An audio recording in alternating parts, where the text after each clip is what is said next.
The council chamber fell completely silent. The prince was holding a stranger's sword by the blade with his bare hand. The steel did not cut into his skin. It bent slowly beneath his fingers. The man gripping the hilt could not wrest the weapon from his grasp. He pulled with both hands and braced his boots against the floor. The blade did not budge. 12 people seated at the long table watched in silence. None of them recognized the man standing before them. They knew a different one, the skinny youngest son, the family's disgrace, the one who wasn't invited to council meetings, the one they only remembered when they needed someone to laugh at. To understand how he ended up in this hall, we must go back in time to a time when he had no rights, no voice, and no tomorrow. His name was Lan Ordain, the third son of King Kalteris. In this kingdom, a person was measured only once. On the third day after a child's birth, the infant was placed on a measuring stone in the lower chapel. The stone would heat up if there was a core inside. The hotter it got, the higher the birthright. Under his eldest brother, Garrick, the stone grew so hot that it cracked along the edge. Under his middle brother, Selvin, the stone glowed until evening. Under Lan, the stone remained cold. They kept him on the slab for nearly an hour. They changed the priests. They changed the salt in the bowls. The stone didn't warm up one iota. Mother died 9 days later. At court, people spoke of this as if one thing naturally followed the other. Lan was moved to the lower wing when he was 1 year old. The lower wing stood against the north wall and wasn't heated above the halfway point. That's where the scribes and laundresses lived, along with the old servants who had nowhere else to go. The younger prince lived there as well. He was 16 years old and knew every nook and cranny of those corridors. The morning began with the food distribution. The servants lined up in the inner courtyard by the barrel of porridge. Lan joined the line like everyone else. He stood at the very back because Dorn Vek had ordered it so.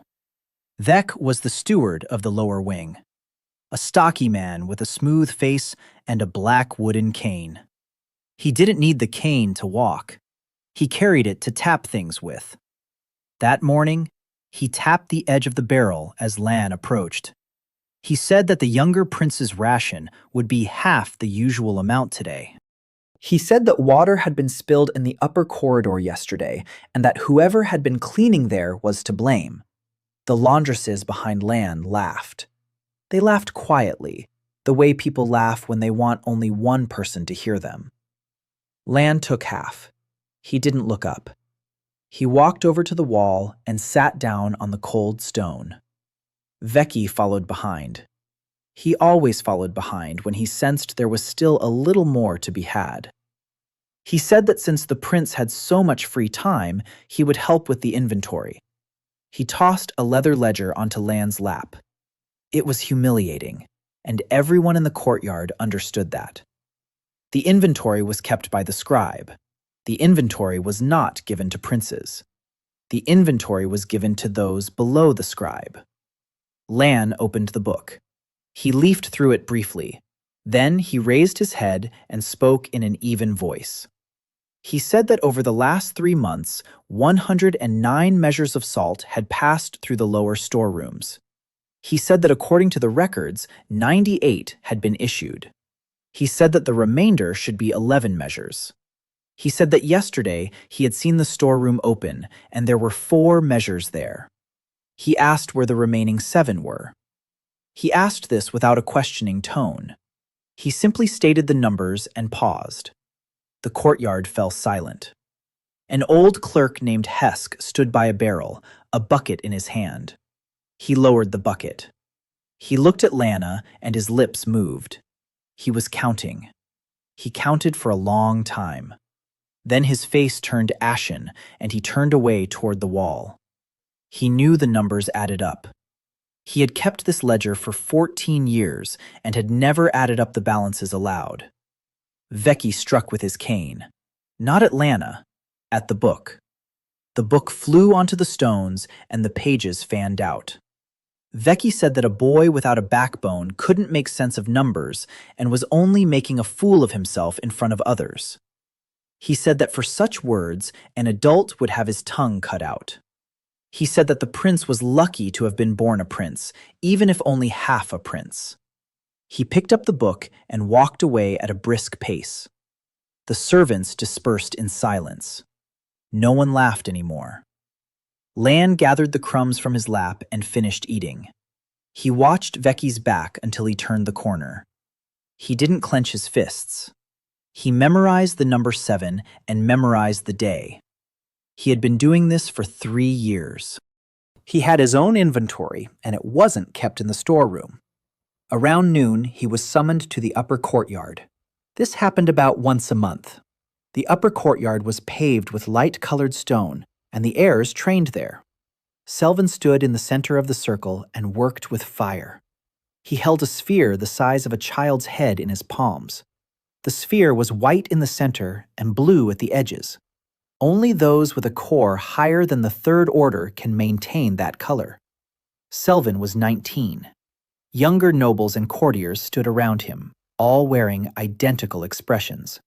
Garrick sat on a bench off to the side. The heir was 24, and he rarely looked at his brothers for more than 2 heartbeats.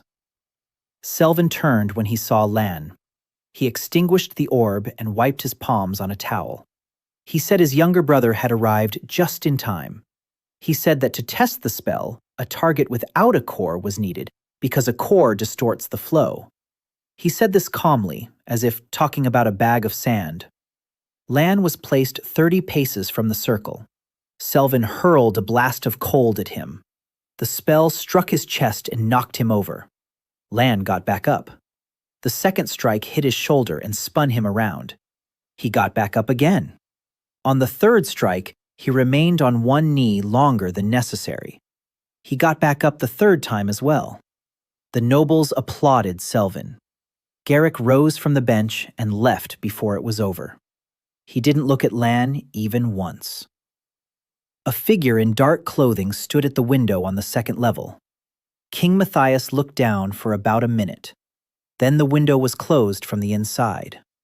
Father hadn't come down to the upper courtyard for 2 years now.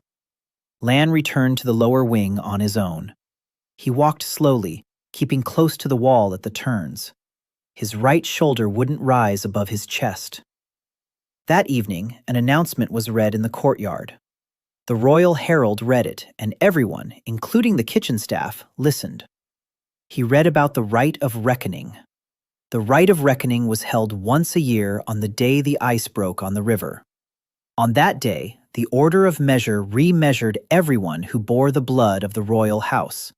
They measured in the same way: a stone, salt, and an hour of waiting. The law of Calteris was succinct. Anyone in whom the core had not awakened by their 18th winter was sent to the Silent House. The Silent House stood on an island 2 days' journey from the capital. No one ever returned from there, and no one from there was buried in their ancestral lands. Letters from the Silent House simply stopped coming. The messenger announced the deadline. 41 days remained until the rite. Lanu had less time left until his 18th winter than he had until this rite, plus 1 more year. The second rite would be his last. He calculated this right there in the courtyard, standing against the wall. He realized he had 1 miscalculation to spare, and nothing more. Kessa came by that night. Kessa worked at the laundry and was 2 years younger. She brought him bread about once a week and always said she hadn't stolen it. She sat down on the threshold and held out a loaf. She said she'd heard about the salt and that now Vecca would devour him. She said he should have kept quiet. Lan broke the loaf in half and gave her half back.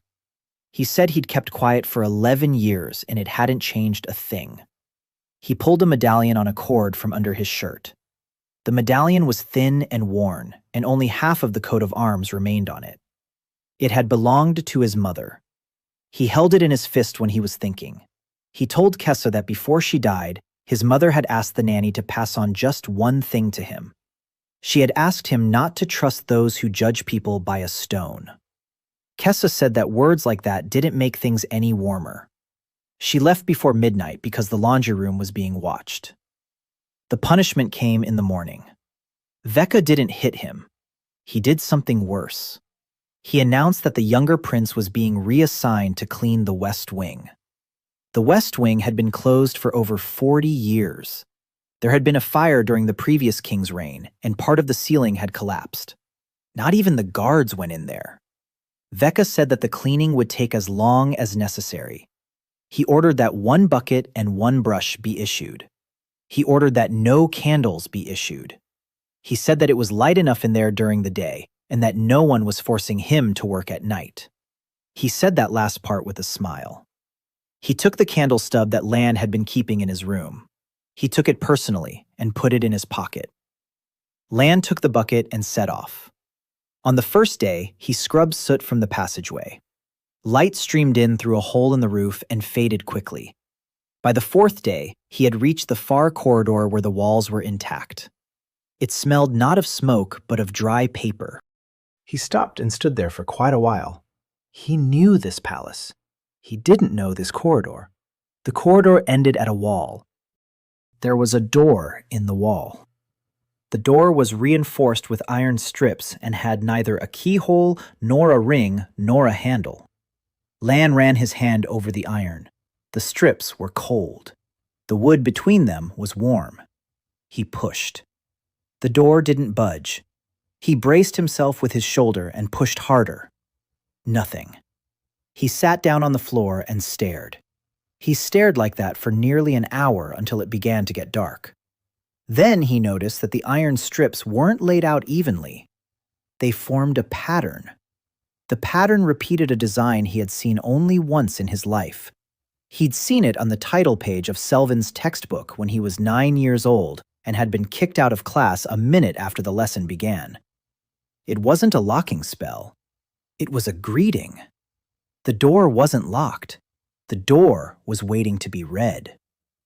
Lan got up from the floor. He had no core. He didn't have a single drop of mana. He placed his palm in the center of the pattern and spoke aloud what was written there. He mispronounced it. He stumbled on the 3rd syllable and started over. On the 2nd try, the iron beneath his hand grew hot. The door swung open inward without a sound. The door swung open inward without a sound, and Lan froze on the threshold. He'd expected to smell smoke or rot. Instead, it smelled of dry dust and something like warm stone. He stepped over the threshold, leaving the door open behind him. He'd made sure of that right away. He had no intention of finding himself locked in a secluded wing where no one would look for him. Inside, it was dark and high-ceilinged. Light streamed in from above through cracks in the roof, forming 4 narrow strips on the floor. Lan looked up. The hall rose 3 stories high. Shelves ran along the walls from floor to ceiling. The shelves were packed tightly. He had never seen so many books in one place. The royal library contained about 2,000 volumes, a fact they spoke of with pride at receptions. Here, just along the first wall, he counted more than 3,000 spines and stopped counting. In the center of the hall stood 8 dark wood tables. Open books lay on the tables. They hadn't been put away. They'd been left there in the middle of work over 40 years ago. Lan walked over to the nearest table and looked at the dust. The dust lay in an even layer and was untouched. No one had been in here before him. He took the first book he came across from the shelf and opened it in the strip of light. The pages were covered with formulas. He recognized the structure. It was a second-order combat sequence. They teach these in the 4th year of study, and Selvin had pored over them for a year and a half. Lan read. He read with his eyes, and nothing happened. He didn't expect anything to happen. Without a core, a formula is just a set of symbols. He turned the page, then another. He sat there until the light streaming through the cracks turned reddish and began to fade. Then he put the book back in its place and left. He returned the next day and the day after that.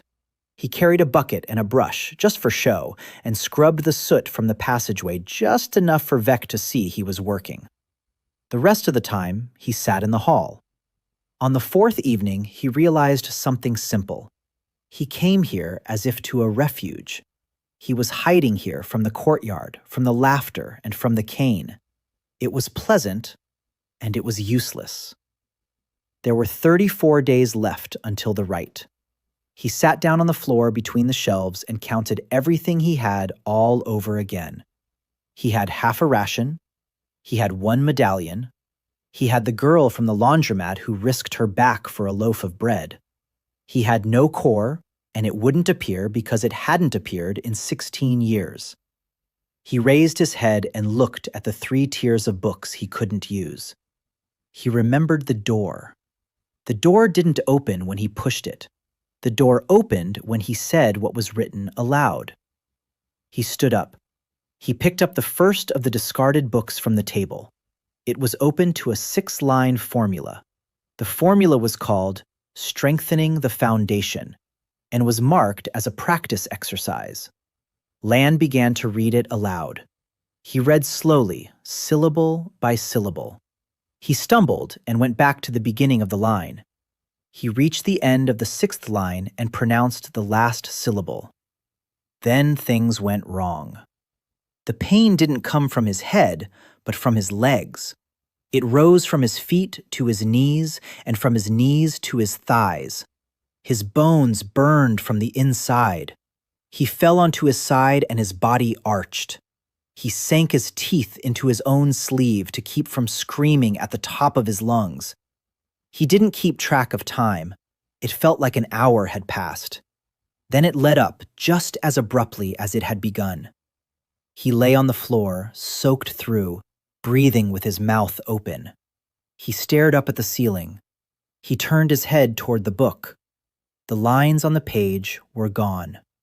The 6 lines had vanished.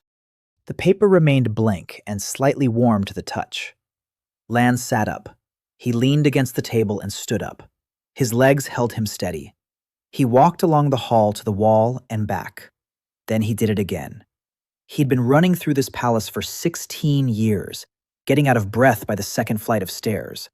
Now he'd taken 40 steps and his breathing hadn't faltered. He crouched down and straightened up. He did this 30 times in a row.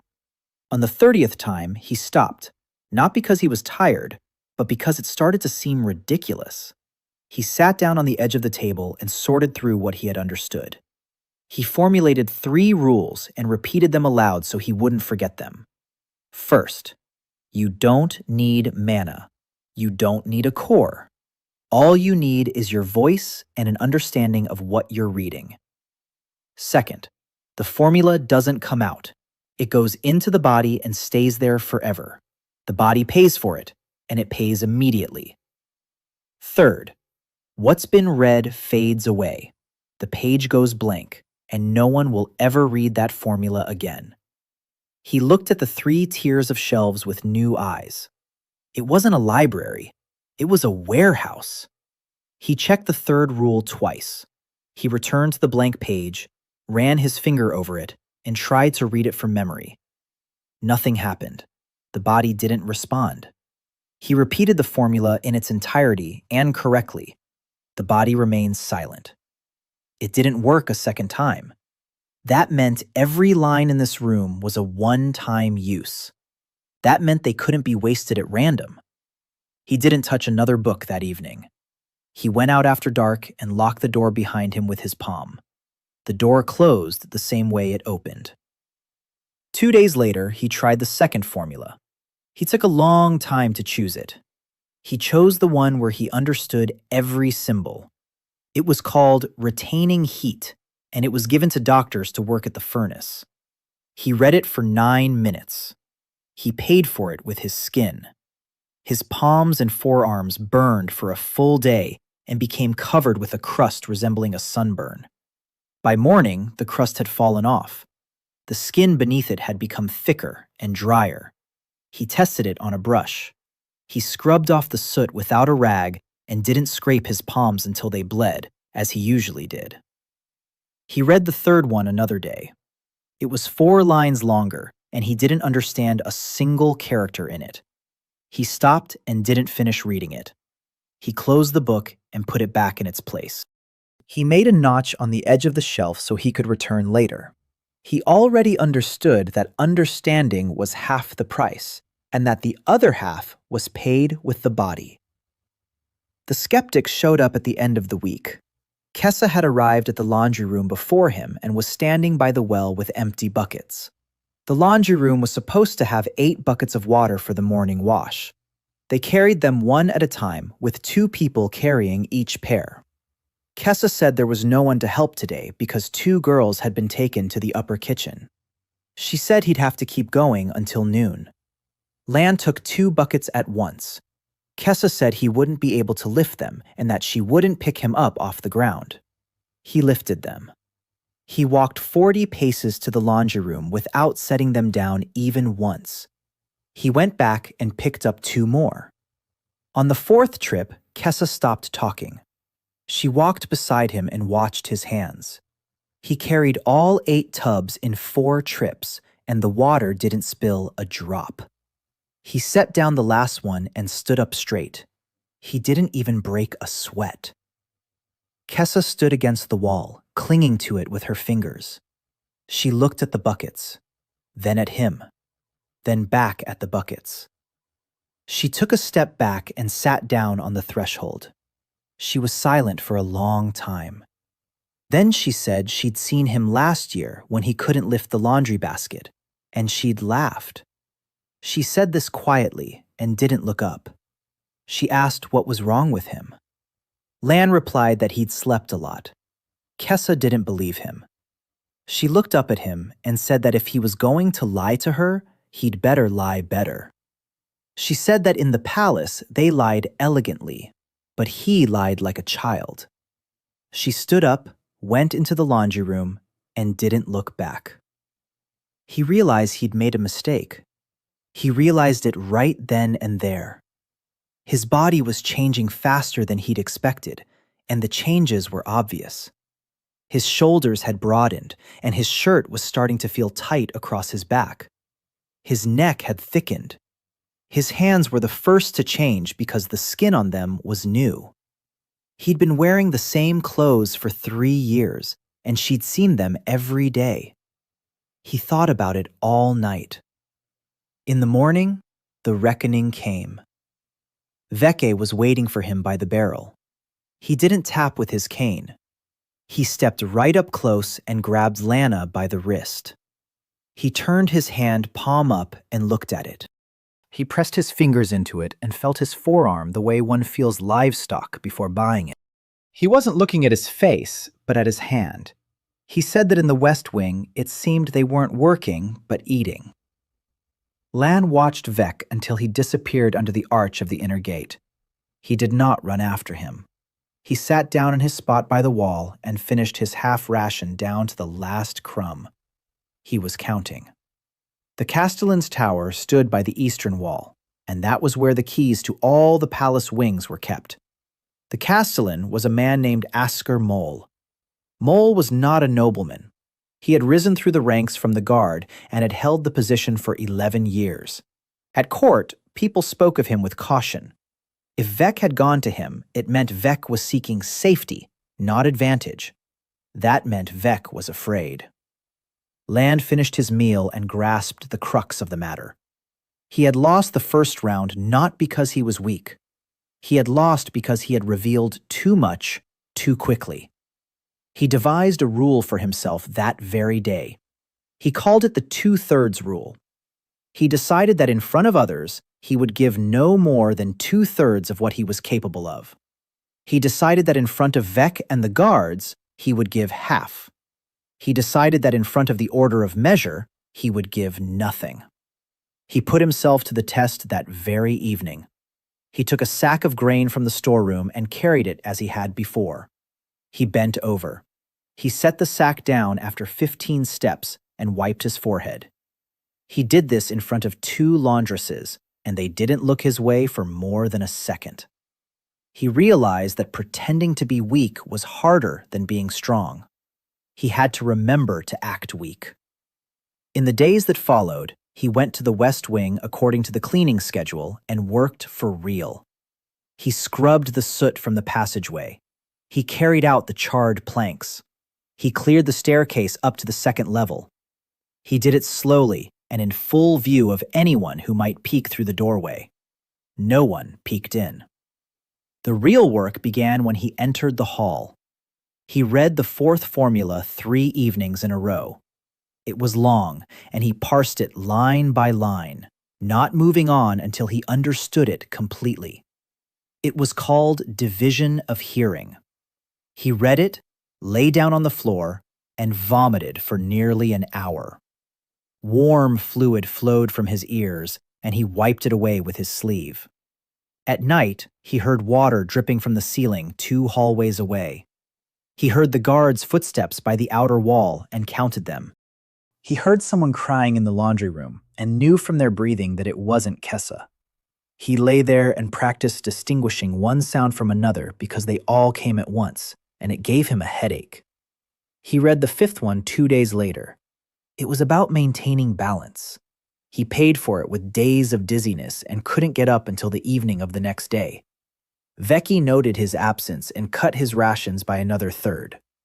He chose the 6th one himself and spent the longest time reading it.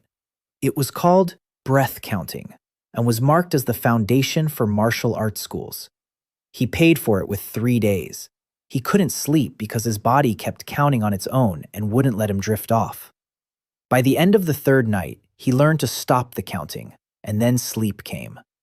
In the morning, he woke up and realized he was breathing half as often as before. He climbed to the 4th landing of the west staircase without opening his mouth. By that day, 6 formulas lay within his body. 6 typeset sheets had vanished from the shelves, and 6 pages had turned white forever. He wrote their numbers in charcoal on the inside of the shelf. He kept track because counting was the only thing he'd had since childhood. And then he ran into a wall he couldn't push aside with his body. He had to read aloud and make out the words with his eyes. Light from the cracks in the roof lasted 4 hours a day and faded early because winter was nearing its turning point. At night, the hall was pitch black. He had no candles. Vecchi had taken the stubs and wasn't issuing any new ones. He tried working by touch and realized that was the most dangerous thing of all. You can't read a formula halfway. He calculated the time. There were 26 days left until the rite, and he was losing 2/3 of each day. He went to see Kessa. He found her by the clotheslines in the evening. He didn't lie a second time. He said he needed candles. He said he needed a lot of them and that he needed them constantly. Kessa was wringing out a sheet and didn't turn around. She said that candles were issued and deducted by the count, and that a laundress would be flogged for losing 3 candles. She said that for 10, she'd be thrown out onto the street in winter. She asked why he needed candles in the locked wing. Lan told half the truth. He said he'd found books there and that he was reading. Kessa laughed. She said he was reading books in the wing where people had burned to death. She tossed the sheet into the basket and turned away. She said she'd seen the buckets. She said she wasn't an idiot. She said she'd give him the candles if he told her one thing honestly. She asked if he was planning to die. Lan said he wasn't going to. He said that in 26 days they'd measure him, and that a year after that they'd transfer him to the quiet house. He said that if he didn't do anything, she'd be bringing bread to an empty doorstep. Kessa stood there looking at him. Then she said there were no candles at the laundry, but the keykeepers had some. She said that the keykeepers issue candles to the guards on night duty and that they keep track of them differently there. She said that the guards claim candles by the sack and that you can get a sack if you make it onto the lists for the lower guard duty. She said that they select people for the lower duty based on the inspection at the gates and that the inspection is in 2 days. Lan asked what kind of inspection it was. Kessa said that's where they raised the gate. The inspection at the lower gate was an old custom. The guard duty recruited auxiliaries from among the janitors. The men were gathered in the courtyard and led to the gate, where the outer grate was raised. It took 4 men to turn the gate. Anyone who could hold it alone, even just until the count of 10, was taken on immediately. That rarely happened, and usually they took those who held it until the count of 4. The inspection was led by a sergeant named Brow. Brow was from the old guard and was missing 2 fingers on his left hand. He stood by the gate with a rod and counted aloud. Lan was 22nd in line. Brow reached him and stopped. He looked at Lan and lowered the rod. He said there must be a mistake. He said that royal children weren't made to stand by the gate, even if they were a disgrace at home. He said this loudly, and those around him laughed. He told the prince to go home before he hurt his back. Lan replied that he was on the list and that the list was signed. Brow shrugged and said that in that case, he should go ahead. He said he'd count fairly and that after 4, Lan shouldn't complain about the disgrace. Lan took hold of the bar. The wood was smooth and cold. He planted his feet and leaned into it. The grate began to rise. Brow began counting. He said 1. He said 2. At 4, the 3 assistants behind him stopped talking among themselves. At 6, Brow lost his count and started over from 6. At 9, Lan had completed exactly 2/3 of the count and felt he could hold it twice as long. He didn't. He counted to 10 and lowered the grate in a controlled manner so it wouldn't collapse. He let go of the gate, took a step back, and allowed himself to breathe heavily. He was breathing louder than necessary. He was doing it on purpose. Brow was silent. He walked up to the gate and placed a hand with 3 fingers on it. He tugged at the lever. He looked at the counterweight. Then he turned and looked at Lan's hands, his shoulders, and his boots. He said nothing about what he'd seen. He said he was assigning him to the lower service starting tomorrow.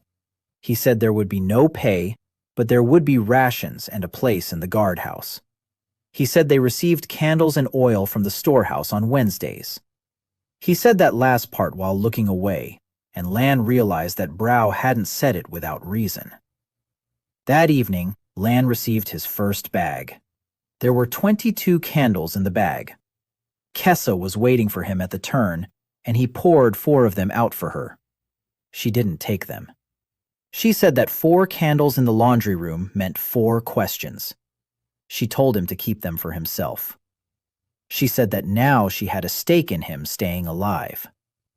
That night, he returned to the hall with the candles and worked until morning. He recited the 7th formula. It was for strengthening the spinal column, and the price he paid for it was that he couldn't turn his head for 2 days. He walked through the hallways like a wooden statue and told everyone he'd caught a chill in his neck at the gate. They believed him. He tested his new body cautiously.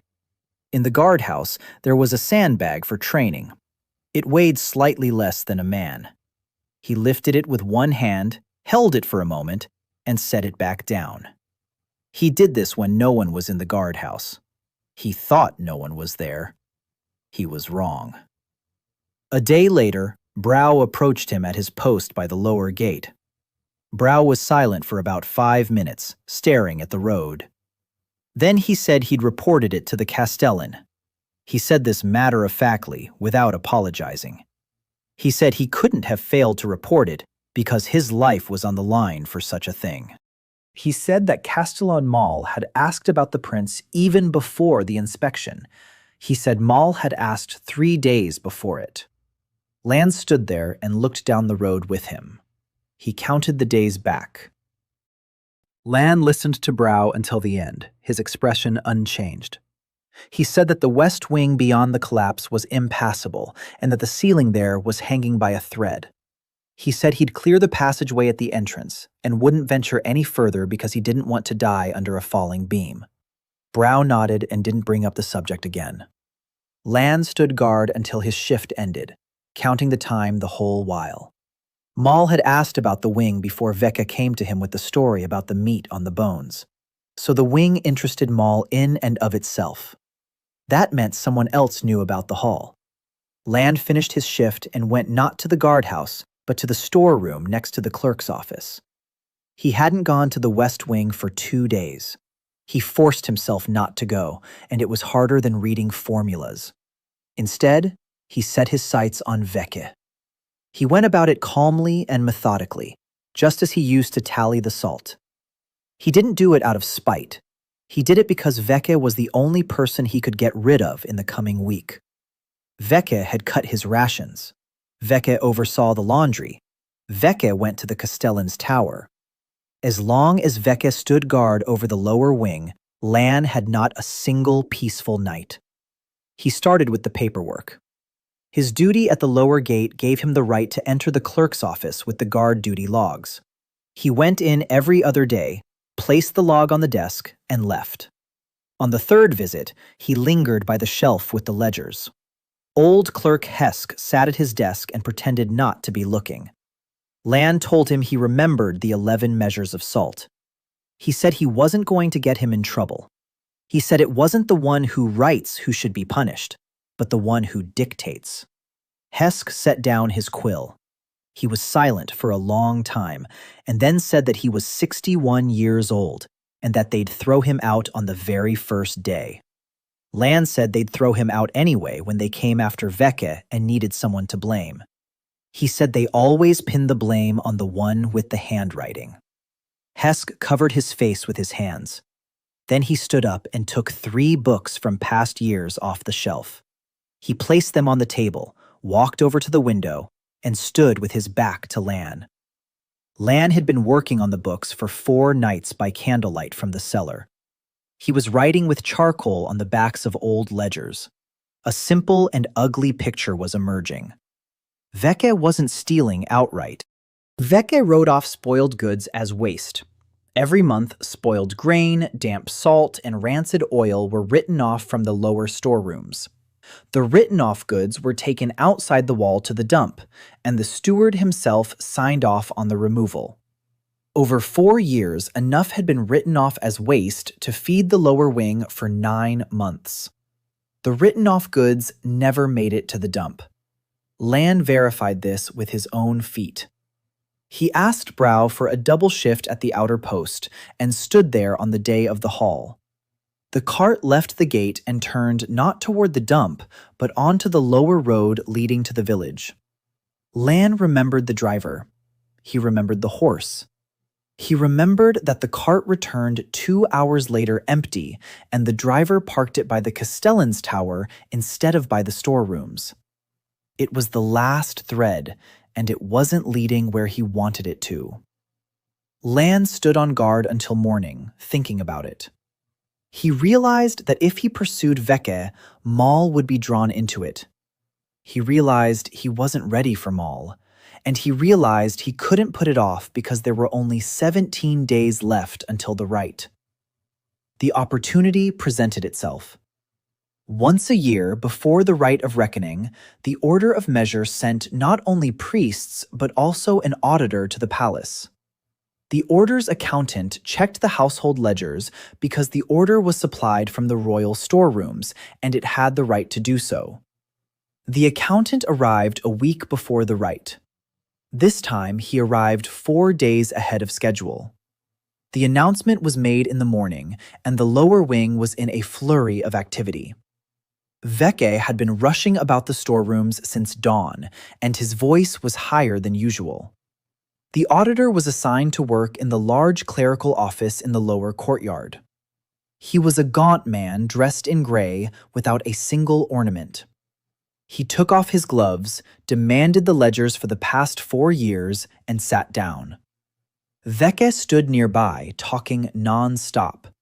He explained about the rot and the dampness in the storerooms, and about the fact that the walls faced north, and that with a house like this, it couldn't be any other way. The auditor listened without looking up. He flipped through the pages and made notes on his clipboard. He worked for 2 hours and found nothing. The ledgers were in order.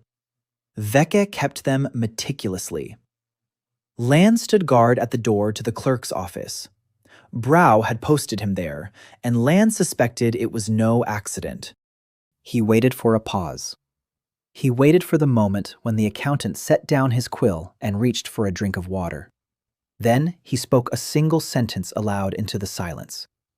He said that the books would always balance because spoilage was recorded by weight, not by volume. Veke fell silent mid-word. The bookkeeper turned his head toward the door. He looked at Lan and his guard's jacket. He asked who it was. Veke said it was no one and that the guard had been ordered to remain silent. The accountant said he hadn't asked him the question. Lan stepped forward 2 paces. He didn't speak at length. He placed his records on the table and named 3 numbers. He said that over 4 years, 9,400 measures of spoil had been written off. He said the shipment had been processed using 49 wagons. He said that a wagon holds 200 measures of grain, heaped, and no more. He said that 49 wagons amount to 9,800 measures, and that the numbers add up. He said that they only add up on paper. He said that spoiled grain is heavier than dry grain because it is wet. He said that wet grain weighs 1/3 more for the same volume. He said that if the written-off grain was wet, then it would take not 49, but no fewer than 65 carts. He said that 16 carts aren't listed in any of the ledgers. He said that either the spoiled grain was dry, in which case it wasn't spoiled grain, but usable grain, or the spoiled grain was wet, in which case 16 carts had passed right through the gates. It grew very quiet in the clerk's office. The counter wasn't moving. He wasn't looking at Lan, but at his slate. He picked up a quill and counted it himself. He counted slowly, moving his lips as he spoke aloud. He counted a second time. He raised his head, and something flashed across his face. He took off his glasses and put them back on. He said he'd been auditing the books for 23 years. He said that this idea about the weight had never once crossed his mind. He didn't say this to anyone in particular. Then he turned to Veke and asked about the cart driver's log. Veke said the cart driver's log was kept in the tower. The accountant said that in that case, they would go to the tower. Veke said that the tower was under the Castellan's jurisdiction. The accountant said that the storerooms were under the order's jurisdiction, and that if the steward didn't hand over the logbook, he would note it as a separate entry in his report. Veke handed over the logbook. He sent a boy to fetch it and stood by the wall while the boy ran off. He didn't look at Lana. He looked at the door. The logbook was brought back. The accountant opened it and checked the dates of departure against the dates the cart returned. It took him a quarter of an hour. He closed the logbook and said that the shipment was recorded as going to the dump, and the cart returned to the tower 2 hours later. He said that the round trip to the dump took 4 hours. He said that was enough for the report. Veke was taken that very evening. He wasn't taken by the guards, but by the order's men, and that was worse. They led him out through the lower courtyard, and the entire wing came out to watch. He walked without resisting, and they took his cane from him at the door. He walked past Lana and paused for a second. He said quietly, without looking up, that the boy didn't understand what he'd gotten himself into. He said he wasn't the only one who'd signed off on the damage, and that while the signature was his, the handwriting wasn't. They shoved him in the back, and he kept walking. That night, the lower wing was bustling. In the laundry room, someone opened a stash of beer. Kessa came to Lan and sat down next to him on the threshold, and the two of them sat in silence for nearly an hour. She said that over the course of 11 years, she'd been beaten with a cane 9 times, and that she'd kept count. She said there was nothing left to count now. She gave him her entire half of the bread and went to bed. It was a respite, and it lasted exactly until morning. In the morning, a new supervisor for the lower wing was announced. It was a man named Tevis from the key service. He came into the courtyard accompanied by 2 keykeepers and, first thing, ordered everyone to be gathered. He didn't speak for long. He said that the rations would remain the same. Lan took his hand off the door and stepped back. He crouched down and examined the handprint from the side by candlelight. The dust around the imprint lay flat. That meant the person had approached, placed his palm there, and left the same way without trampling the dust. That meant he knew where he was going. Lan scanned the floor of the hallway. There were no shoe prints. The floor had been swept clean of dust for a distance of 10 steps from the door. Someone had wiped it clean behind them. Lan stood in the darkness, thinking very quickly. The door was intact. It hadn't been opened. He checked this in the only way he knew how. He stepped inside and shone his light on the dust near the threshold. Inside, the dust was untouched. That meant the person had pressed their palm against it and failed to enter. That meant they didn't know the words. That meant they were looking for this very door and knew it existed. Lan locked the door behind him and sat down on the floor between the shelves. He blew out the candle and sat in the dark so as not to burn what little remained. He had 13 days and no nights. He had the seal on the entrance to the wing and a new steward from the key service. He had a castellan who had asked about this wing 3 days before anyone had even mentioned it, and he had a stranger's palm print on the door. He made a decision that night, and it was a bad one. He decided to speed things up. Until then, he had read only what he understood completely. He went up to the second level and took a book from the shelf that he had set aside during the first week, the one where he hadn't understood a single symbol. It was called The Bindings of Bone Growth and was marked as Advanced. He pored over it for 3 hours by the light of a single candle. The symbol was on the 4th line and indicated direction. It could mean outward, or it could mean inward. Lan compared it to 4 other symbols in neighboring books and concluded that it was more likely inward. Most likely. He knew that most likely wasn't the same as definitely. He read it. He reached the end, and the last syllable came out perfectly. For the first few seconds, nothing happened. Then his ribs began to spread apart. The pain wasn't like it had been before. Before, the pain would come, linger, and then go away. This pain moved. It traveled from his sternum to his sides, and from his sides to his back, and something inside him crackled dryly and briefly. He couldn't hold back a scream. He screamed into his own shoulder and bit through his sleeve, the fabric, and the skin beneath it. He rolled across the floor between the tables and knocked over a bench. He didn't remember how the candle went out. He lay on his side in the darkness, unable to straighten his legs or take a full breath because the air hit the ice beneath his ribs. He lay like that for the rest of the night, all morning, and the entire day. He didn't show up for his afternoon shift at the inner gate. By evening, he was able to sit up. He felt his chest. The bone beneath his fingers felt different. It had grown thicker and jutted out unevenly on the right side. The sign pointed outward. He'd been exactly half right and paid the price in full. He stood up and walked, holding onto the ledges. His right side wouldn't straighten. He left the wing in the dark and made it to the guardhouse at dawn. Brow was waiting for him at the door. Brow didn't yell. He looked at his face and at the way he was holding his shoulder and said only that skipping the day shift carried a 3-day punishment in solitary confinement and that he'd logged it as an illness. He said he'd logged it as a fever. He said a fever was the last thing you could log before the rite and that he wouldn't do that a second time. Lan said he understood. He slept for a full day. Retribution came from another quarter. Kess was kicked out of the laundry on the 3rd day. She was blamed for the disappearance of candles over the past 6 weeks. The accounts were kept by the keykeeper, and Tevis's man was now in charge of the keys. They didn't let her explain anything. They handed her her rags and escorted her out through the outer gates that morning. Lan found out about it when he returned to duty. He was standing guard at the inner gates and listened as 2 laundresses discussed it 20 paces away, and he heard every word because his hearing was split. He listened until the end and didn't move from his post. He couldn't move.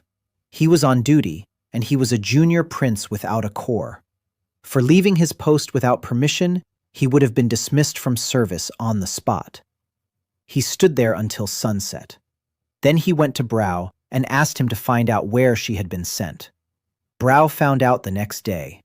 He said the girl had been taken to a house on Lower Road, and that the house was run by the coachman's family, that very same one. He said it wasn't a coincidence. He said she'd been taken there so she'd be close at hand. Lan listened, thanked him, went out into the courtyard, and stood there for quite a while. He didn't clench his fists. He picked up a shard of roof tile from the ground and held it in his palm until it crumbled into dust. Then he scattered the dust into the snow and ground it in with his foot. He returned to the guardhouse and sat down to write a list. He wrote with charcoal on the back of a ledger. There were 4 names on the list, and he listed them in the order he intended to go through them. The Castellan arrived 2 days later. Asker Mall came on his own, and without announcement. He arrived in the lower courtyard at the hour when the guard was being relieved, accompanied by 8 keykeepers and 2 men from the Secret Service. He was short and stooped, and he wore a plain dark cloak without insignia. His face looked tired. He did not raise his voice even once all day. He announced an inspection of the west wing due to the collapse of the ceilings. He said that the house must be in order before the rite. He stationed his men at the entrance and went inside himself. Lan stood guard 20 paces from the entrance. Tevis had personally stationed him there, and Lan understood why. He had been put there to watch. The locksmiths worked for 4 hours. They cleared the debris in the first passageway, tapped on the walls, and pried up the floors. By midday, they had reached the far corridor. Lan heard every tap and counted them. He heard them reach the end of the corridor and stop. He heard Maul order them to shine a light on the wall. Then there was a pause lasting several minutes. Then Maul said there was solid masonry there and ordered them to seal off the passage. Lan stood there, unable to believe his ears. He listened very carefully and understood. Maul had seen the door. Maul was looking right at it and had called it solid masonry in front of his men. That meant his men hadn't seen it. That meant the door wasn't visible to everyone. And that meant Maul had seen it. By evening, the passage to the far corridor had been sealed with stone and lime. 6 men worked on it and did the job quickly and roughly. Maul stepped out into the courtyard when it grew dark. He shook out his cloak, looked around, and approached Lan. He came right up close and looked up at him because he was a head shorter. He stared for a long time. He wasn't looking at his face. He was looking at his chest and at the right side, where the bone jutted out unevenly. It was visible even under his jacket. He said he remembered the prince from before. He said he'd seen him 4 years ago in the upper courtyard when the prince couldn't get up after the 3rd blow. He asked what was wrong with the prince. Lan replied that it was a fever and that it was on record with the sergeant. Maul nodded and said that fevers come in different kinds. He said that one kind of fever makes people lose weight. He said that another kind changes their bones. He said this in an even tone, without emphasis. Then he fell silent and stood there for a while longer. Lan could see him weighing his options. Maul had come here with a ready-made answer. He'd been after a cripple who needed to be intimidated and locked up until the rite. He'd gotten something else, and now he was reassessing everything on the spot. Lan stood at his post until his shift ended, and the whole time he kept one color in mind. He knew of 8 departments that were authorized to use seals in this palace. The royal household and the Castellan used red. The order of measure used black. The treasury used blue. The military payroll used brown. No one used green. In the morning, he went to the clerk's office with the ledger and lingered at Hesk's desk. He asked about the green sealing wax.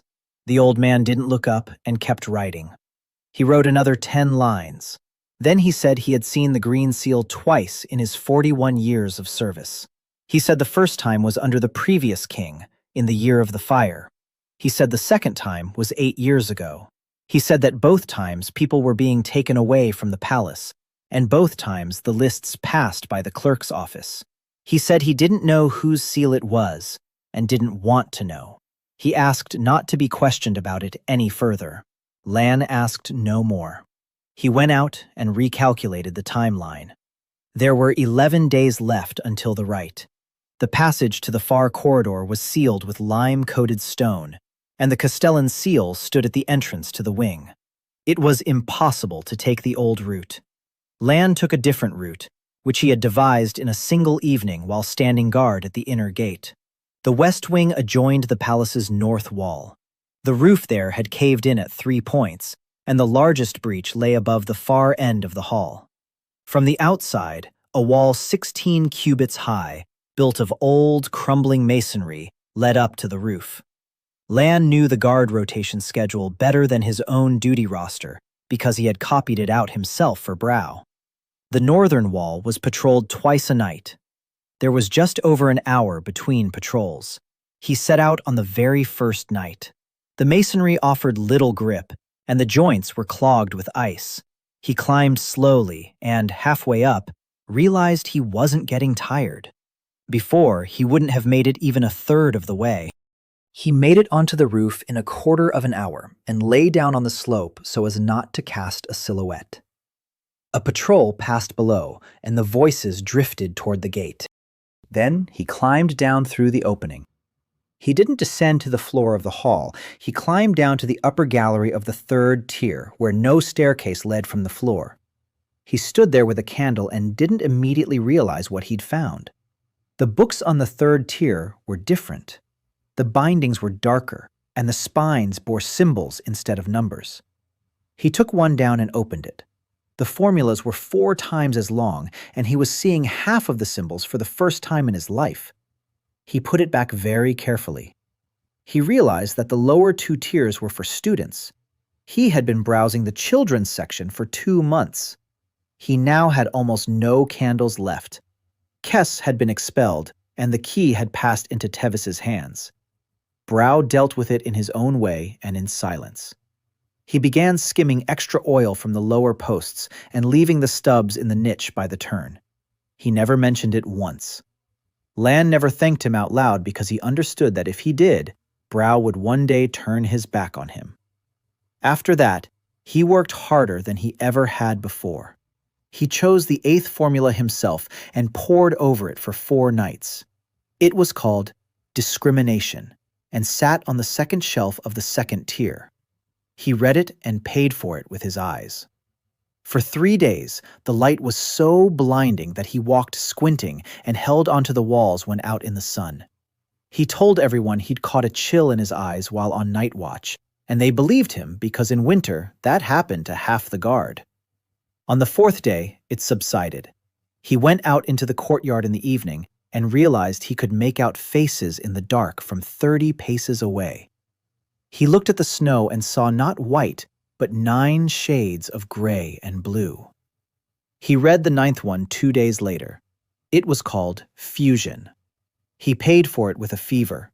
He shivered on his cot for a full day, and Brow again recorded his fever and again said he wouldn't do it again. On the morning of the 2nd day, the bone on the right side of his chest began to ache differently. It ached the way something that's healing aches. Over the course of 2 nights, the ribs settled back into place perfectly. He felt his chest and found no protrusion. He sat on his cot in the dark and thought about the symbol he'd read outward instead of inward. He realized that the price of a mistake in this library could only be redeemed by finding the 2nd book. He also realized that the 2nd book might not exist.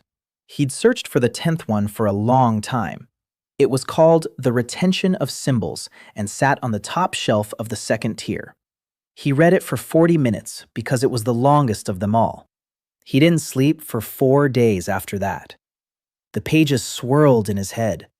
All the pages he'd seen over the past 2 months spun before his eyes in a circle, preventing him from falling asleep. He lay there and waited, and on the fourth night, he learned how to make them stop. In the morning, he opened the first book he came across and read a spread once. He closed it and named all the symbols aloud in order. He didn't make a single mistake. His progress doubled. What he used to do in 4 nights, he now did in 2. He picked up the 11th one right after the 10th, and that was a real breakthrough. He paid for it with days of cramps in his wrists. The next morning, he picked up a horseshoe from the ground, straightened it with his thumb and index finger, and immediately bent it back again, tossing it into the scrap heap. He did this behind the stable in the dark, and no one saw him. By this day, 11 formulas lay within his body. He kept track of them with charcoal on the inside of a shelf. He erased the count after each entry and wrote it again, because he didn't want to leave the list where it could be read. Meanwhile, the lower wing was sinking. The new steward, Tevis, had come from the key service and knew nothing about the storerooms. The thaw had been coming from the south for the 3rd week, and the northern storerooms were sweating. By the end of the week, the lower granaries had developed mold. Tevis ordered the grain to be sorted by hand and the spoiled grain thrown out. The kitchen did the math and found that 1/3 of the supply would have to be thrown out until spring. Lan came to the storeroom in the evening after his shift. He didn't argue with the steward. He approached a cook named Irma, who had been in charge of the lower kitchen for 19 years, and told her 3 things. He said that the grain shouldn't be sorted but dried, and that it should be dried not by the fire but in a draft. He said that the lower vents had been blocked with hay since the fall, and that all 8 of them needed to be cleared, and the upper hatch needed to be opened to create a draft. He said that quicklime should be laid out along the walls in open sacks because the lime would absorb the moisture. He specified how many sacks and along what length of the walls. Irma listened and said that lime was for masonry, not for food. Lan said the lime wouldn't come into contact with the grain. He said the bag should be placed on supports 2 palms width away from the bins. Irma looked at him, then called over 2 men and ordered them to open the vents. She did this at her own risk. 4 days later, the mold had cleared up. 8 days later, the grain was dry, and the losses amounted to less than 1/10, not 1/3. Tevis credited this to himself and sent a report to the tower. The lower wing recorded it differently. People began to seek out Lan. A stable hand whose horses were collapsing came to him, and Lan told him the problem lay in the bedding and in the fact that the water trough was placed right up against the wall. A laundress whose hands were still covered in lye came to him, and Lan told her what to use to rinse them. A kitchen boy came whose cut was festering, and Lan made him wash the wound with boiled salt water 3 times a day, and the wound healed. He charged nothing for this, and that was the worst thing for his own safety. 2 weeks later, there was not a single person left in the lower wing who considered the younger prince a disgrace to the house. People spoke of this quietly and at length, and Lan knew that such conversations always reached the highest levels. The instructor came in person on the 9th day before the rite. The weapons instructor's name was Olger Rin, and he had commanded the guard courtyard for 31 years. He was in charge of half the palace guard's swords and spears, and he was the only one among the lower ranks who had the right to enter the upper courtyard without being summoned. He was lean, sinewy, and gray-haired, and he wore no armor. He had come to observe the lower ranks drill because the entire courtyard was being inspected before the rite. Bru lined his men up against the wall. Rin walked along the line without saying a word. He reached Lan and stopped. He said he didn't understand why the prince was standing in the line of the menial guards. He said it was either someone's joke or someone's revenge. He took a training sword made of iron-bound oak from the rack and tossed it to Lan. He said that since the prince was in the ranks, he should stand like everyone else. He said he would strike 3 times and that after the first strike, Lan could leave without dishonor. Lan took the sword and stood up. He had no intention of fighting. He intended to hold his ground, and he intended to hold his ground for exactly 2/3 of the time. Rin struck from above. Lan parried the blow with his blade and held his ground. Rin struck a second time with a delayed swing, and the blow landed on Lan's forearm. Lan did not lower his arm. Rin delivered the third blow to Lan's torso, putting everything he had into it. Lan took half a step back and remained standing. He allowed himself to sway, and he did so later than he should have. The formation was silent. Rin lowered his blade and stood there for quite a while. Then he did something Lan didn't expect. He looked at his own hands. He turned them palm up and examined them as if they had let him down. He said that at 31, a man is put to the sword. He said that with the third strike, he could bring down a grown man in armor. He didn't say this to Lan or to the formation. Then he raised his head and asked who had taught the prince how to hold his elbow. Lan said no one. He said he'd read about it. Rin asked again what exactly he'd read. Lan named the book, named the chapter, and pointed out an error in it. He said that in the third stance, the instructions call for shifting weight to the front leg, and that this is correct for a narrow blade, but incorrect for a heavy one. He said that the instructor himself doesn't make this mistake because he shifts his weight to the heel of his back foot, and that this is evident from the footprint in the sand. He pointed to the footprint. Rin looked at the footprint in the sand. He looked at it longer than he looked at Lan. Then he picked up the training blade and told Brow that the lower-level service had been accepted. He walked out through the gate and didn't look back. That evening, Brow found Lan and told him that after the inspection, Rin hadn't gone to the armory. He went to the upper courtyard. By nightfall, the Order of the Right was announced. Tevis read aloud in the courtyard, and the entire wing listened. He said that the order of measure would arrive at the palace in 2 days, not 8 as in previous years. He said that before the rite itself, the priests would conduct a preliminary examination of everyone who bore the blood of the royal house. He said the examination would be physical. He said it would be conducted according to the old custom, without clothes, and that all 4 priests would be present. He finished reading, rolled up the paper, and added one more thing of his own accord. He said that, by order of the Castellan, a guard would be stationed on the roof of the West Wing starting tonight. Lan listened to the report about the guard post on the roof and showed no change in expression. He returned to the guardhouse, lay down, and lay there with his eyes open until the middle of the night. He went over it all again in his mind. The guard post on the roof blocked his only escape route. The physical examination would reveal to the priests what he had been hiding for 8 weeks. The ritual was in 2 days. He still had the same body and the 11 formulas within it, and nothing else. He got up before dawn and did not go to the West Wing. He went to the scribal office.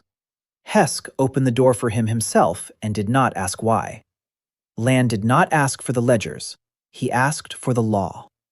In the clerk's office near the lower courtyard, they kept working copies of the statutes for drafting documents. The complete code was kept in the upper chancery, but the working copies were here as well, and they were old.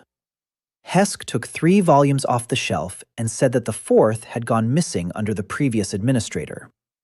Lan sat down and opened the first one. He read it in an hour.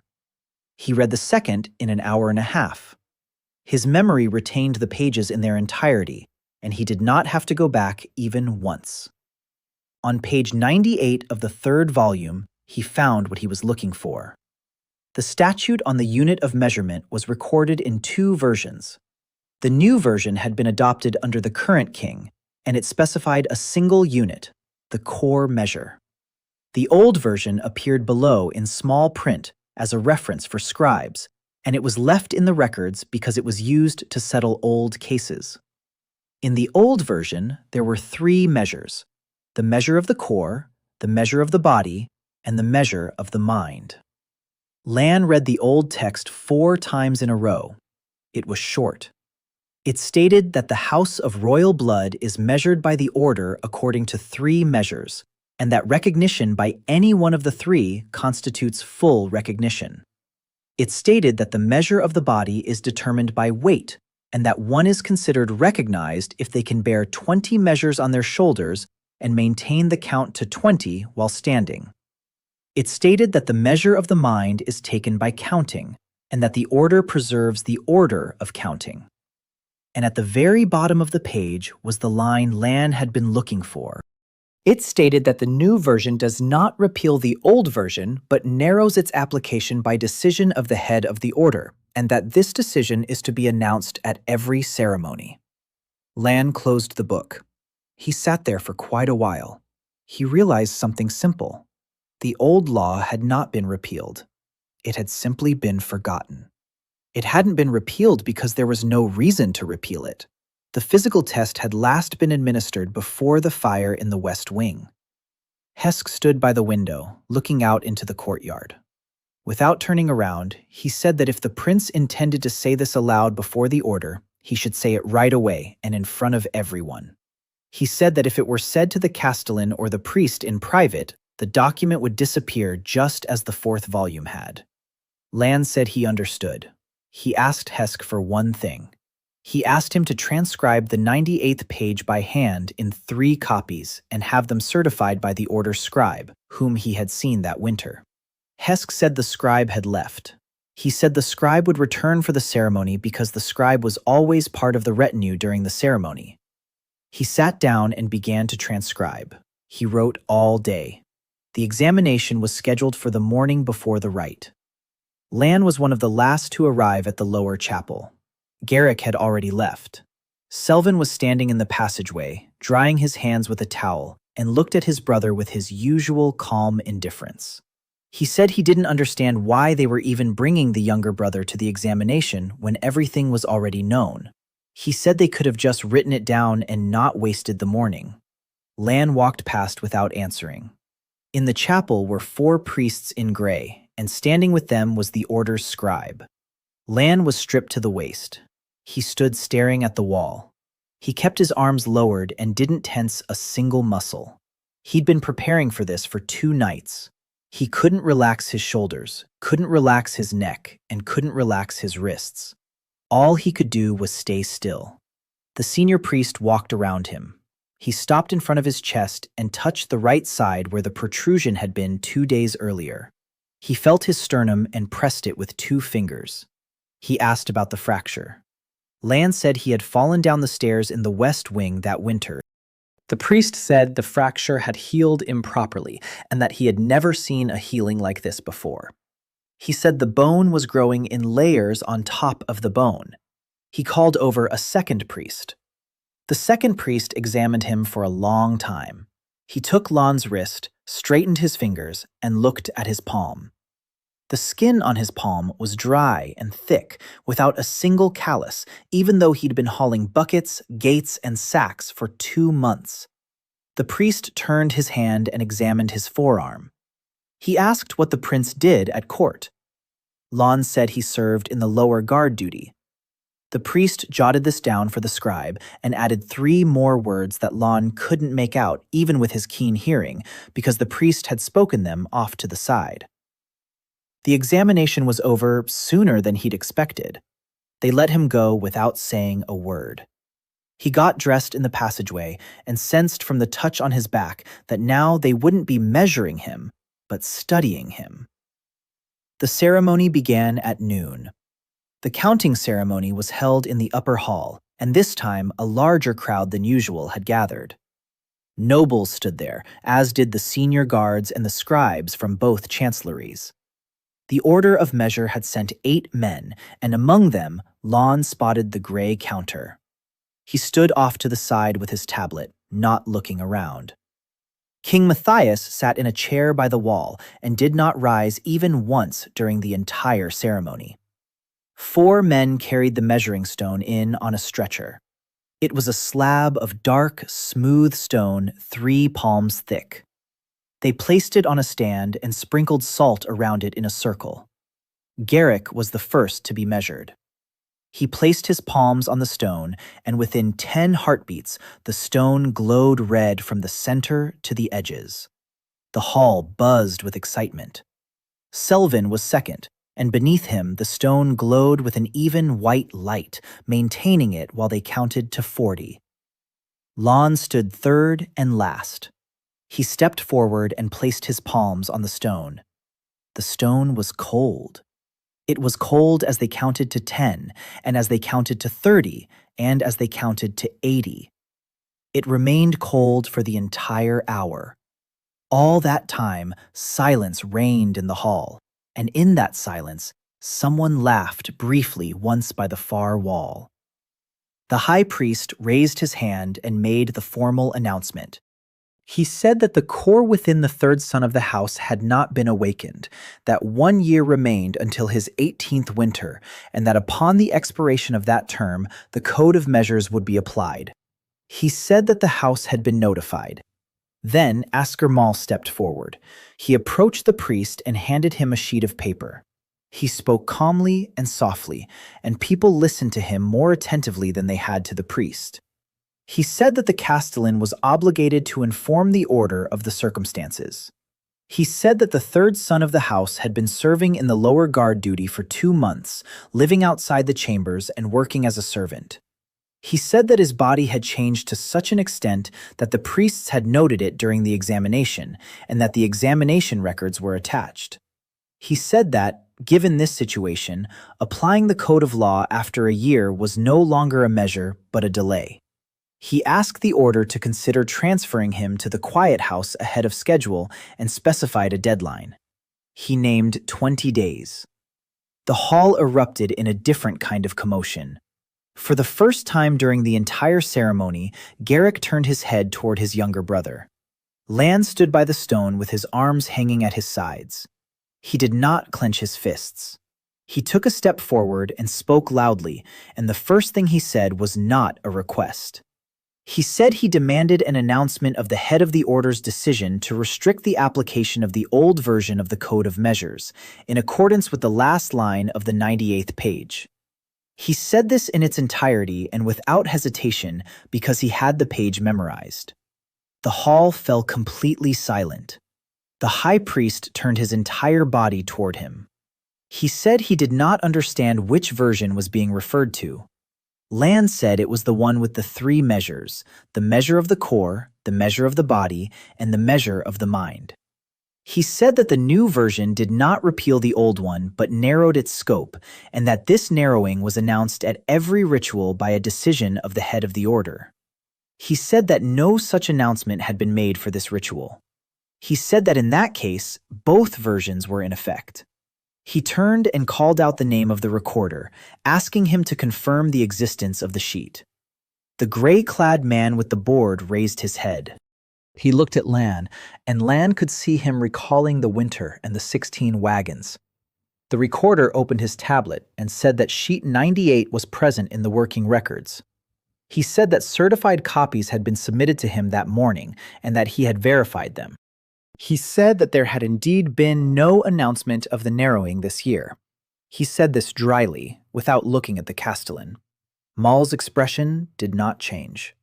He said that the body measurement had not been applied for 40 years. Lan said that non-application did not constitute abolition. The high priest was silent for nearly a minute. Then he said that the code was binding and that the order would comply. He ordered the weights to be brought. The weights were not found immediately. They were found in the chapel's basement under some straw. They were lead plates, each of uniform size, with slits for the shoulders. They were carried out, dusted off, and laid out on the floor. Lan stripped to the waist for the second time that day and stood in the marked spot. 2 men placed the first plate. By the 10th, they began to set them in place together with some effort. By the 15th, they called for a 3rd man. They held his shoulders. He positioned his feet as he'd been instructed and shifted his weight to the heels of his back foot, and he knew he was standing correctly because he could see his footprint in the sand.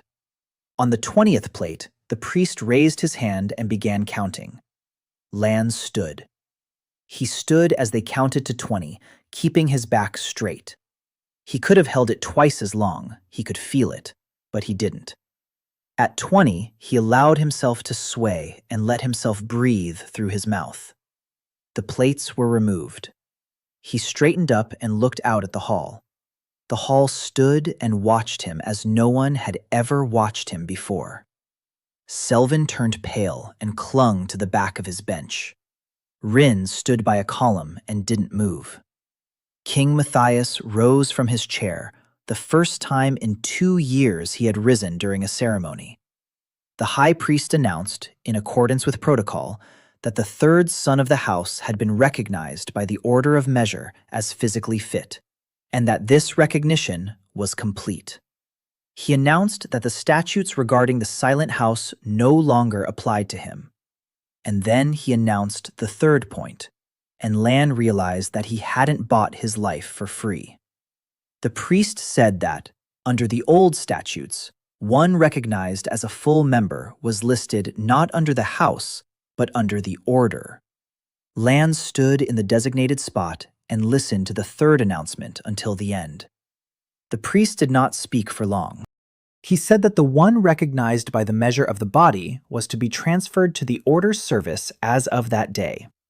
He said that the service was indefinite, and that, while the bloodline of the house was preserved, the rights of the house were suspended. He said that the initiate could not own land, could not hold office, and could not marry without the order's consent. He said that the initiate wore gray. He said that the initiate was called a burdened one. The hall listened in silence. Lan stood there, realizing what had happened. He had entered this hall as a nobody and left it no longer himself. The quiet house had closed, and another had taken its place. He looked at Maul.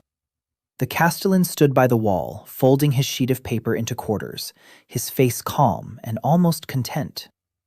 Lan understood that too. Maul had come here to take a coreless boy to the quiet house and had received something else. He had received a boy under someone else's authority, without rights and without a name, and that suited him just as well. King Matthias stood for a few more seconds and then sat back down in his chair. He hadn't said a word during the entire ceremony. Garrick left first and walked out quickly. Selvin lingered at the door and looked at his brother. There was neither anger nor mockery on his face. There was calculation. He looked the way one looks at an object that suddenly turned out to be more valuable than they had thought. Lana was taken away that very hour. He was given a gray robe of the order without a single insignia, and his guard jacket was taken away. He was given a brass badge with a number and ordered to wear it in plain sight. Brow took the badge from the clerk's hands and handed it over himself, saying only that the lower service was releasing him without penalty. He said this to the paper, not to Lana. The convict was not housed in the living quarters or in the lower wing. He was assigned a small room by the eastern wall, next to the order's service yard. It was warmer there than in the lower wing, and it had a cot, a table, and a window just a palm's width wide. The door was locked from the outside at night, and this was noted in the rules of confinement. In the morning, it was unlocked. The service turned out to be different from what he had expected. For the first 4 days, he was left completely alone.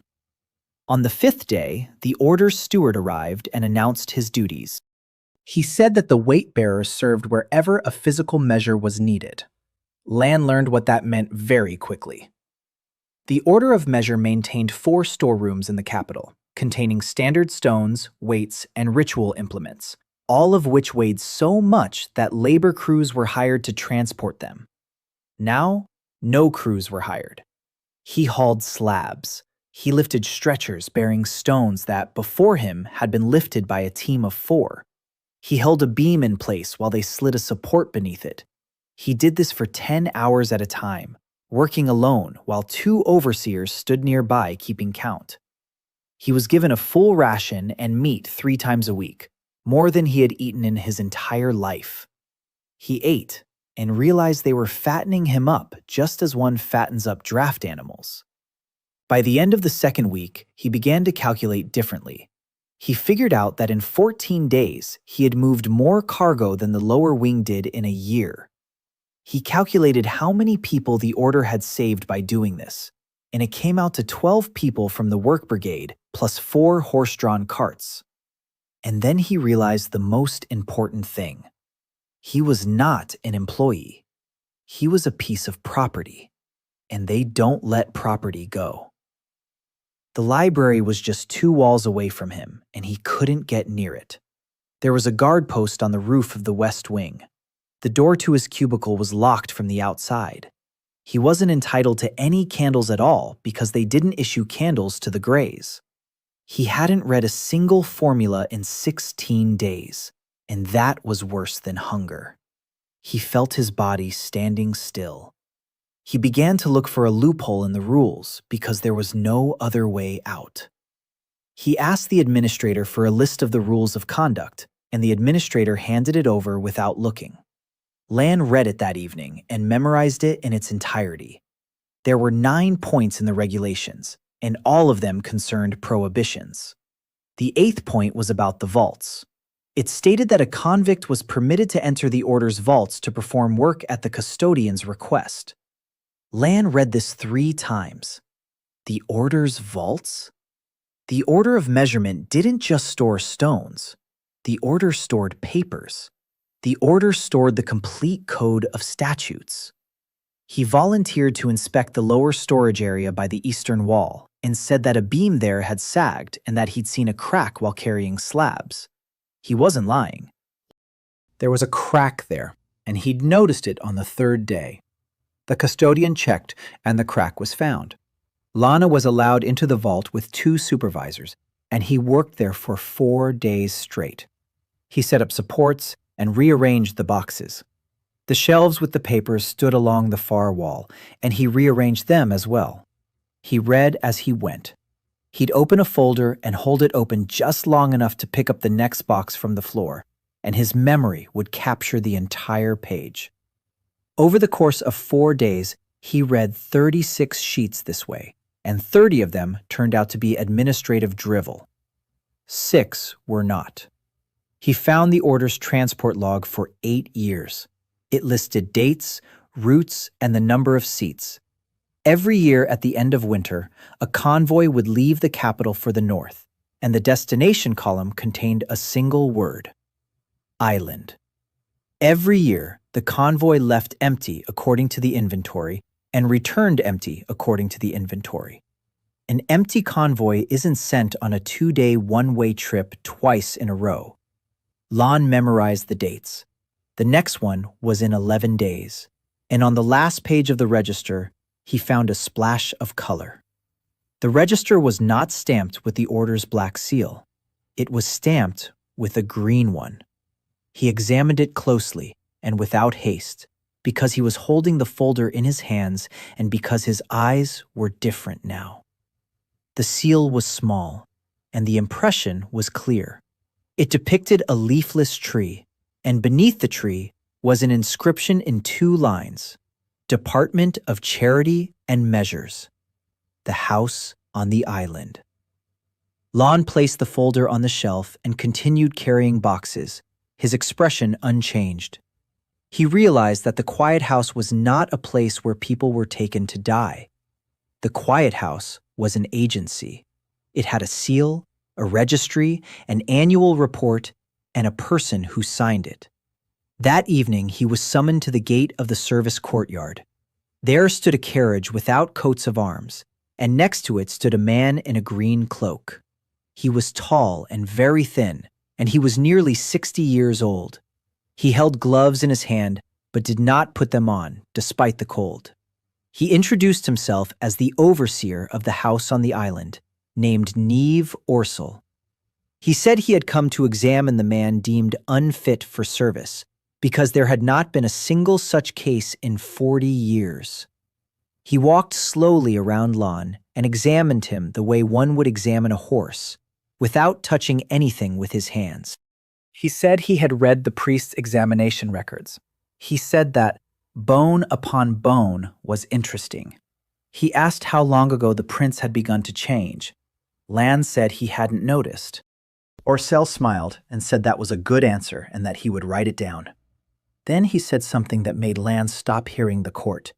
He said that the house on the island didn't deal only with those in whom the core hadn't awakened. He said that the house dealt with everyone whose measurements didn't match the records. He said there were few such people, that they were rarely encountered, and that each of them, sooner or later, came to him on their own. He put on his gloves and got into the carriage. Before closing the door, he said one last thing.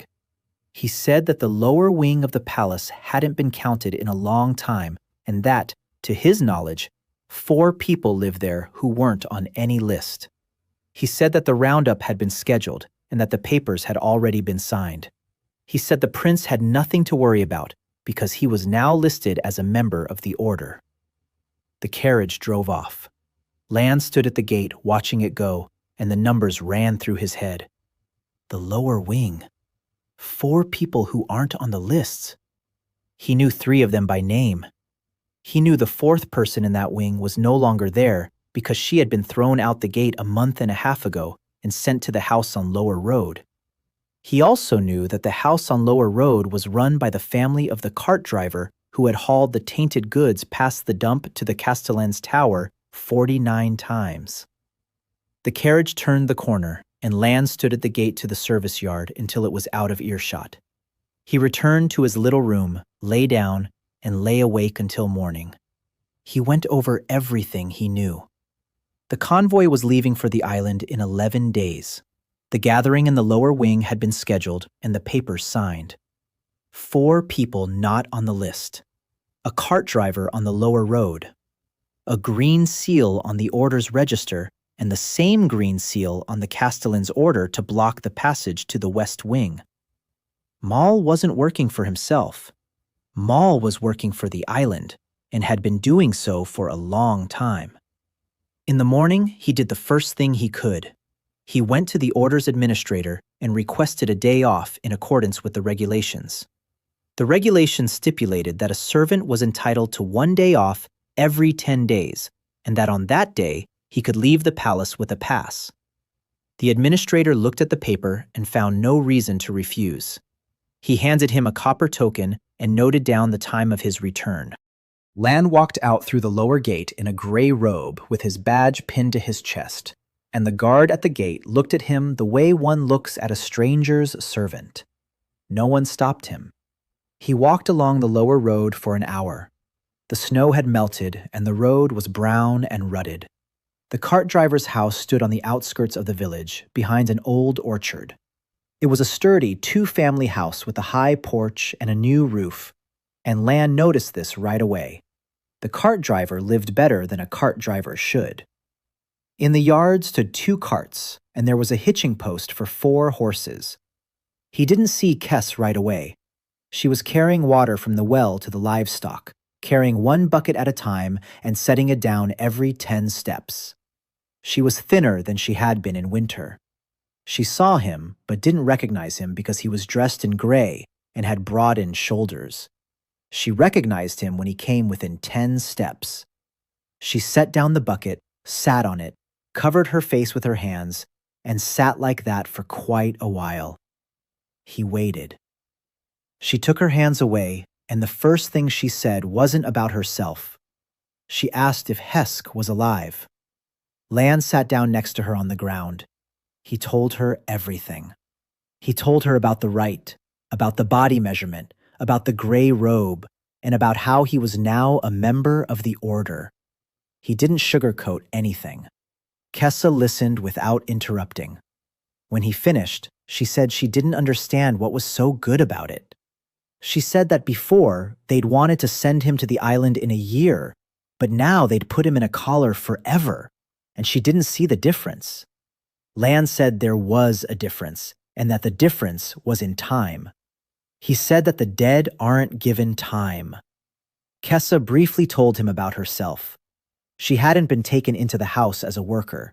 She'd been taken in to settle a debt, and the debt had been charged to her personally and recorded as board. She said that in a month and a half, the debt had doubled because every day they charged her for bread and lodging. She said she couldn't leave because they'd put her in jail for running away while still in debt. She said she'd been beaten twice. She said she'd been keeping track. Lan sat there looking at the house. He counted the corners, counted the hitching posts, and counted the tracks in the snow by the second wagon. He asked how many wagons were usually in the yard. Kessa said 2. She said that by the end of winter there are 6, and that strangers come and stay the night, and that during those days the owner sends her to sleep in the barn and forbids her from going out. She said that's how it was last year, and that she thought it was a carriage service. Lan asked when that had been last year. She said as soon as the ice melted on the river. He did the math and realized it was the same days as the convoy listed in the registry. He didn't tell her about the convoy. He took what he'd brought out from under his coat. He'd brought 8 copper coins and half a karava, and he brought 1 more. He took his mother's locket off his neck and placed it in her palm. He said it was the only thing they hadn't taken from him when he surrendered to the order, because they hadn't found it. He told her that if he didn't return in 3 days, she should sell it in town and head south. Kessa looked at the locket. She didn't take the money, nor did she give the locket back. She held it in her palm and examined it. Then she said something strange. She said she'd seen that symbol before. Lan said it was half of a coat of arms and that the other half had worn away. Kessa said it hadn't worn away. She said that was what the coat of arms looked like.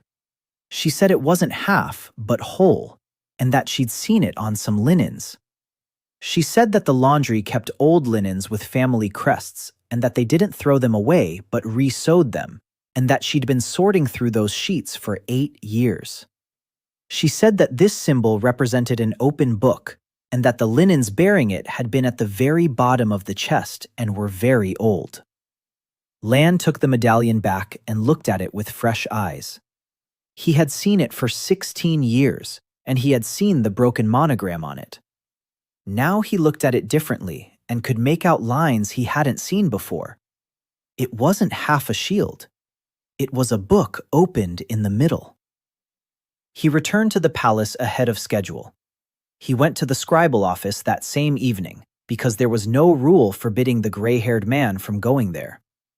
Hesk was sitting in his usual spot and had grown even smaller than he had been in the winter. Lan placed the medallion on the table in front of him and said not a word. The old man looked at him, and his hands lay flat on the table. He sat like that for nearly a minute. Then he stood up and locked the door with the latch, something he had never done before. He sat back down and said that this house was called Ivrin. He said that the Ivrins were neither warriors nor wealthy, and that under the previous king they had maintained the palace library. He said that it was not the library currently located in the upper chancery. He said that the original one had been in the west wing, that it contained 20,000 volumes, and that access was granted only at the word of the head of the house. He said that the fire had occurred 42 years ago. He said it had burned for 3 days, and that they had not been allowed to put it out. He said that only 2 members of the Ivern family had survived the fire, and that one of them was a 7-year-old girl. He said she had been married into the royal house 18 years later, and that she was Lana's mother. Lan asked why the king would need a ruined house with no money and no land. Hesk said he'd been thinking about that himself for 40 years, and that he had only one answer. He said the Ivern family never handed over the keys. He said the doors in that wing were opened not by a lock, but by a password, and that only they knew the password, and that after the fire, no one knew it anymore. He said that for all those 40 years, the wing had remained closed, not because it was dangerous inside. He said it remained closed because no one could enter it. Lan remembered Maul in the distant corridor. Maul had seen the door and called it a blind wall in front of his men, who hadn't seen it. Maul had been searching for the entrance for 40 years. Or perhaps it wasn't he who was searching, but the one who controls them. And the entrance was found by a 16-year-old boy with a brush and a bucket, because it contained the blood of those who had installed those doors. He asked Hesk why he had remained silent for 16 years. Hesk said he was a clerk. He said that a scribe lives only until the day he tells the story. He said that he was now 62 and that he no longer cared. He handed over the medallion and asked that it not be brought here again. Lan went out into the courtyard and stood against the wall for quite a while. He held the medallion in his fist, clenching it so tightly that the copper grew warm. He wasn't thinking about his mother or the fire. He was thinking about the fact that, for the first time ever, he had a reason, not just a deadline. Before that, he had read to survive. Now he realized that he was reading what had belonged to his home, and that someone else was taking it away from his home. On the third day, he didn't go to the lower road. He couldn't. In the morning, the order's steward announced an unscheduled work assignment, and all the laborers and maintenance workers were sent to unload stone at the northern storage facility. The work continued until dark, and no one was allowed to leave. Lan hauled slabs, counted the hours, and realized he hadn't kept his promise. He decided he would go tomorrow at dawn, before work began. That night, his room hadn't been locked. He didn't notice it right away. He lay there listening, and after an hour realized the bolt was missing. He got up, pushed the door, and it opened. The courtyard was empty. He walked to the corner and saw a light by the gate to the service yard. There were 6 carts there and about 20 people standing by them, some of whom were dressed in green. Lan lay down behind a woodpile and watched for a quarter of an hour. The carts were covered, and there were bars at the back of each one. He saw one of the men in green checking a list, receiving papers handed to him, and stamping them without looking. He saw Asker Maul. The Castellan stood off to the side, talking to a tall, thin man in a green cloak. The man was holding gloves in his hand, but wasn't putting them on. Lan strained his ears and picked out a single voice from the noise. Orsel spoke calmly and softly. He said they would stop along the road and take someone based on a debt record, and that the paperwork was cleaner when they took people based on debt rather than from a list. He named a house on the lower road. He said there was a woman there, that she was young, and that they took the young ones first. Lan lay behind the woodpile, not moving a muscle. He counted the carts, the men, and the weapons. 21 men, 6 carts. 6 in green, and the rest were mercenaries. They carried 8 short blades and 4 crossbows in their sheaths. He lay there, realizing that if he stood up now, he would die in half a minute, and Kessa would die anyway. He let the convoy pass. He waited until the last cart creaked under the archway and the courtyard fell silent. Then he got up and walked toward the northern storeroom. He walked quickly but didn't run. Horses for the morning delivery were tied up by the northern storeroom, and that was the only thing he could take without a guard. He took a gray mare and led her out through the service gate, showing his badge and saying he was taking a shipment to the lower village. The guard looked at the gray mare and the copper badge and noted the time. The convoy traveled along the main road at a walking pace because the carts were heavily laden. Lan took the lower road. He rode the mare until the turn, where she stopped. He let her go and ran on foot. He ran 4 versts. He ran without losing his breath because his breath was not his own and seemed to have a life of its own. He reached the cart driver's garden a quarter of an hour before the wagon train. 2 windows in the house were lit.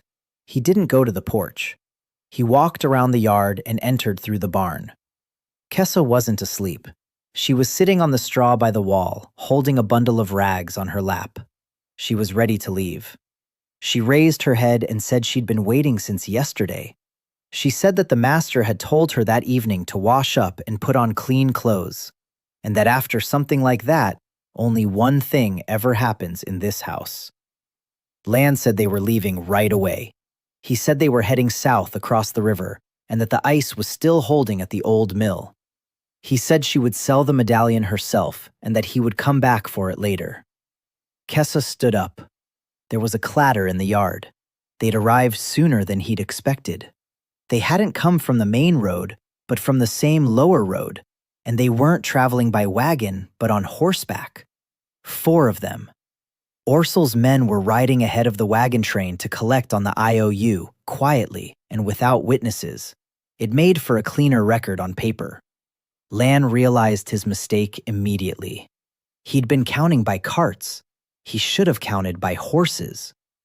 The owner stepped out onto the porch with a lantern. He spoke loudly and obsequiously, saying that the girl was ready and that his records were in order. He showed the paper. One of the men who had arrived took it, looked at it, tucked it into his shirt, and said they'd take the old woman from the back as well if she wasn't on the list. The owner said the old woman was his mother-in-law and that she was on the list. They told him they'd check. 2 of them went to the barn. Lan pulled Kessa behind him and stood by the door. He stood in the darkness, and they entered with a lantern and didn't see him right away. The first one stepped inside, and Lan grabbed his hand holding the lantern and squeezed. Bone cracked briefly, the man screamed, and the lantern fell into the straw. The second man managed to draw his blade and struck. Lan took the blow on his forearm. The blade sank into the flesh and stopped against the bone. He didn't feel what he should have felt. He seized the hand holding the blade and jerked it upward and to the side, and the man's elbow was twisted the wrong way. He threw him against the wall, and the man didn't get back up. The straw caught fire. He pushed Kessa out through the back door of the barn into the garden and followed her, and at that moment, the rest of them rode into the yard. There weren't just 4 of them. 5 more on foot emerged from the garden. They were moving in a chain formation, and they weren't heading toward the house. They were moving in to cut off the garden. They'd been positioned there in advance. Kessa ran first, and Lan followed her, staying to her left to cover her. They'd covered a third of the garden. Then a crossbowman stepped out of the darkness and fired. He wasn't aiming at Lan. He was aiming where there was movement, and the movement was ahead. The bolt entered Kessa under her left shoulder blade and exited through her chest. She took 3 more steps. She managed to turn her head. She fell face down into the wet snow among the apple trees. Lan reached her in a second and turned her over. He could see better in the dark than all of them put together, which is why he saw everything at once and understood everything at once. There was nothing he could do. He had 11 formulas within him, and not a single one of them could heal another person's body. He held her on his lap. She was still alive for about a minute. She tried to say something but couldn't, and instead opened her fist. In her fist was a medallion. She'd been holding it all along. She died in his arms, and he didn't say anything to her because there was nothing to say. He laid her down in the snow and stood up. He didn't clench his fists. He straightened up, turned toward the garden, and began counting aloud. He said, 1, and walked toward the crossbowman. The archer was reloading and managed to raise his weapon, but Lan grabbed him by the head with one hand and slammed him against the trunk of an apple tree.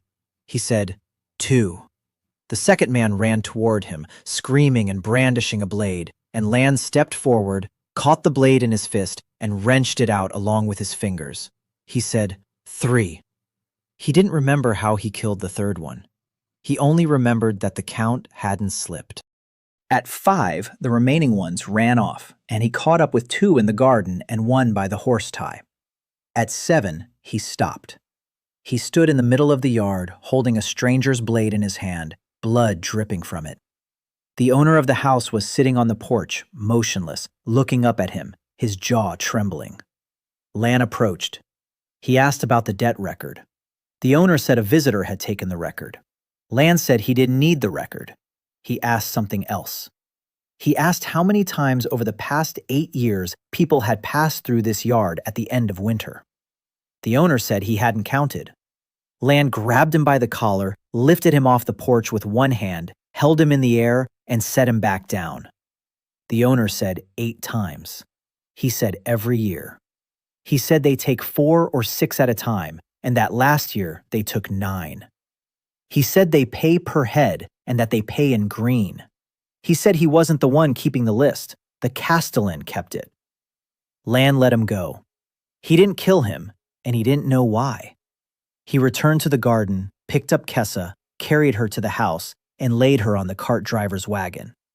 He took the locket from her hand and hung it around her neck.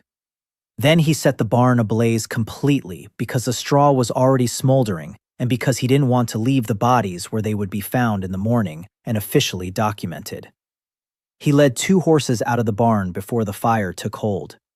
He heard the convoy on the main road half an hour later. He stood around the bend in the bushes and watched as 6 covered carts passed by, followed by a carriage without coats of arms. He could have come out. He counted to 3 and didn't come out. He counted like this. The carts carried people from the lower wing. 4 of them were not on the list. If he stepped out onto the road, he would die, and all 4 of them would die, and no one in the palace would ever know about the seal, the register, or the 8 years.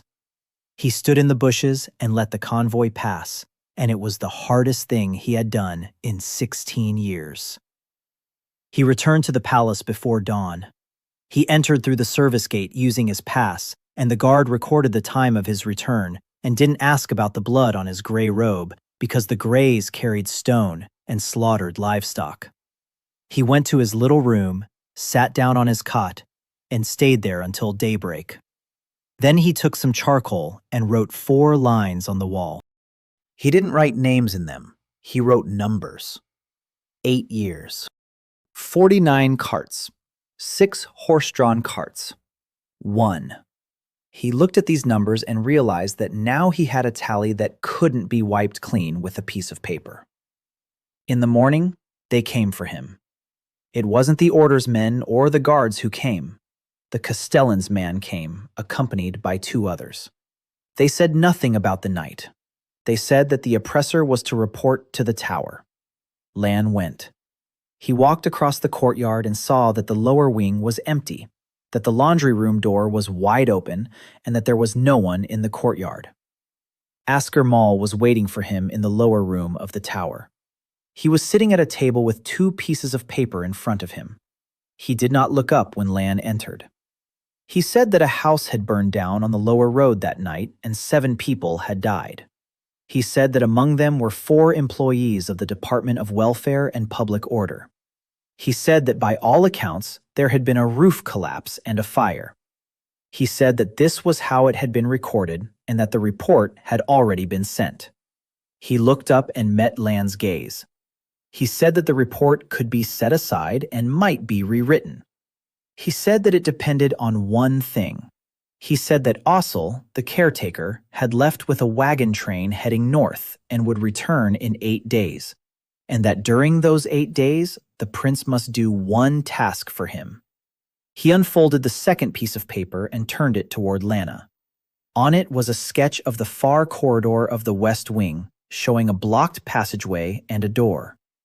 Maul said that the wall would be dismantled that night. He said that the prince would enter that door and open it, and that he would open it in his presence. He said that no one had been able to enter there for 42 years. Lan stared at the map and didn't answer. He was thinking it over. Maul waited without rushing him, and that was the worst part. Lan realized 3 things at once. First, Maul didn't know the words and couldn't go in on his own. Second, Maul knew that Lan could go in. Third, if he refused, the report about the fire on the lower road would be sent upstairs that very day, and he would be hanged as a tyrant who had murdered department employees. He said he would go in. He said he needed 2 conditions. He said he needed light and that he needed until midnight. Maul jotted down both conditions in the margins of the map and didn't ask why. 6 men were breaking up the masonry. The work was supervised by a foreman named Hearn, who had laid this passageway himself a month ago. He worked quickly and silently, and by 10 o'clock the passageway was clear. Hearn brushed the lime off his hands and told Maul that the wall was hollow. He said he had laid the stone here himself, and that back then there had been solid end masonry from the old construction. He said there were no doors in that end wall, that he was a master mason, and that in 40 years he had never been wrong. Maul told him to stay and hold the light.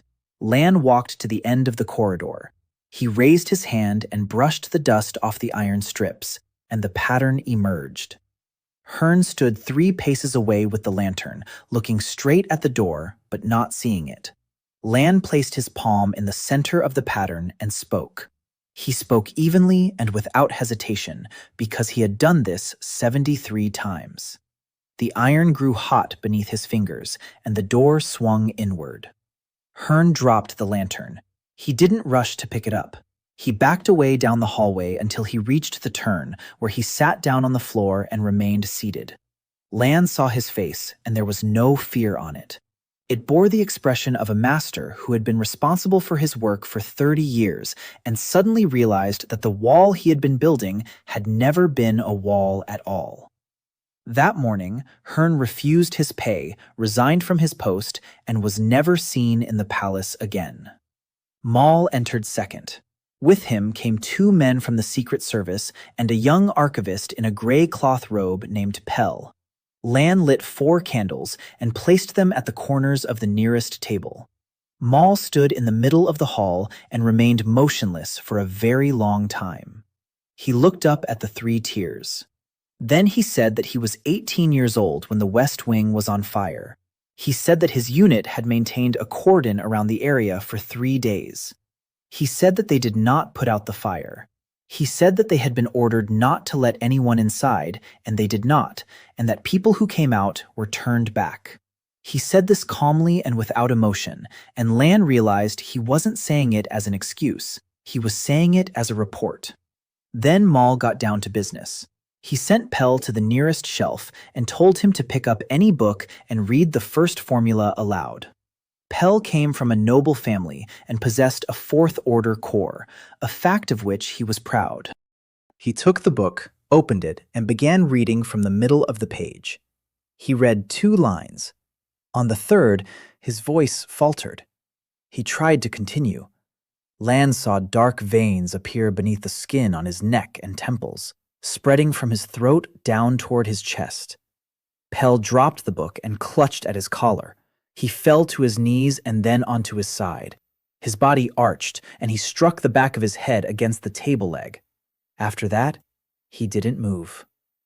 Maul's men came over and turned him over. He was alive. He was breathing shallowly and rapidly. His eyes were open, and he could see nothing. They carried him out. He never got back up, and 2 days later, he was taken to the Order's country house and never brought back. Maul stared at the empty spot where he had been lying and then turned to Lan. He said that now he understood why it hadn't worked for 42 years. He said they'd taken the best ones.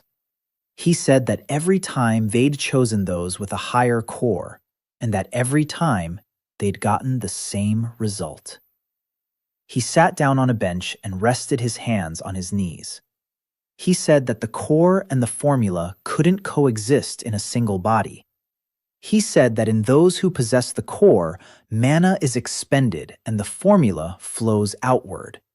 He said that in those without the core, there is nothing to expend, so the formula remains inside, and the body pays for it with itself.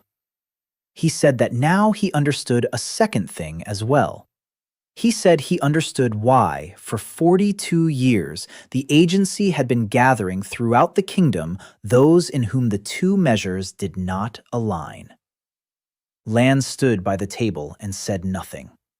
He listened and memorized every word, because his memory could hold a page after hearing it just once and retain the voice just as well. Maul wasn't speaking for him. Maul was speaking for himself. and Lan realized that the Castellan had served the cause for 42 years and had only today learned what that cause consisted of. Then Maul stopped thinking aloud and began to give orders. He said that the hall was being closed. He said that a guard detail from his men would be stationed at the entrance and that they would be relieved every 6 hours. He said that the oppressor would work here daily and that his job consisted of reading. He took a sheet of paper from his breast pocket and placed it on the table. He said the list had been drawn up by the island's overseer and handed to him 4 days ago. He said the supply wagon would return in 8 days and that the list must be completed by then. Lan took the sheet. There were 9 titles on the list. He read them all, and 6 of them meant nothing to him. 3 meant a great deal. The 7th entry was a name that translated as reading another's record. The 8th was upholding another's measure. The 9th was altering the stone's reading. Lan held the sheet, keeping his expression impassive, and in his mind, things that hadn't made sense for 2 months finally came together. The measuring stone warmed beneath his palm. The measuring stone was an object. An object could be calibrated. He raised his head and asked Maul why the department had a formula that altered the reading of the measuring stone. Maul looked at him for quite a while. Then he said that a Castellan carries out orders, not asks questions. He said that in 14 years of service, he'd asked only one question, and ever since, he'd been carrying a document around with him. He stood up and walked toward the exit. At the door, he stopped and said one last thing. He said he'd rewritten the report about the fire on Lower Road. He said the new report was in his desk and that it didn't contain a single name. He said the old report was lying right next to it. He said that in 8 days he would decide which one to submit, and that it would be the warden, not him, who would make the decision. He left, followed by his men, and a guard took up position at the entrance to the corridor. Lan remained alone in the hall. He walked over to the door and pushed it. The door didn't close. He placed his palm against the pattern on the inside and spoke the word. The door didn't budge.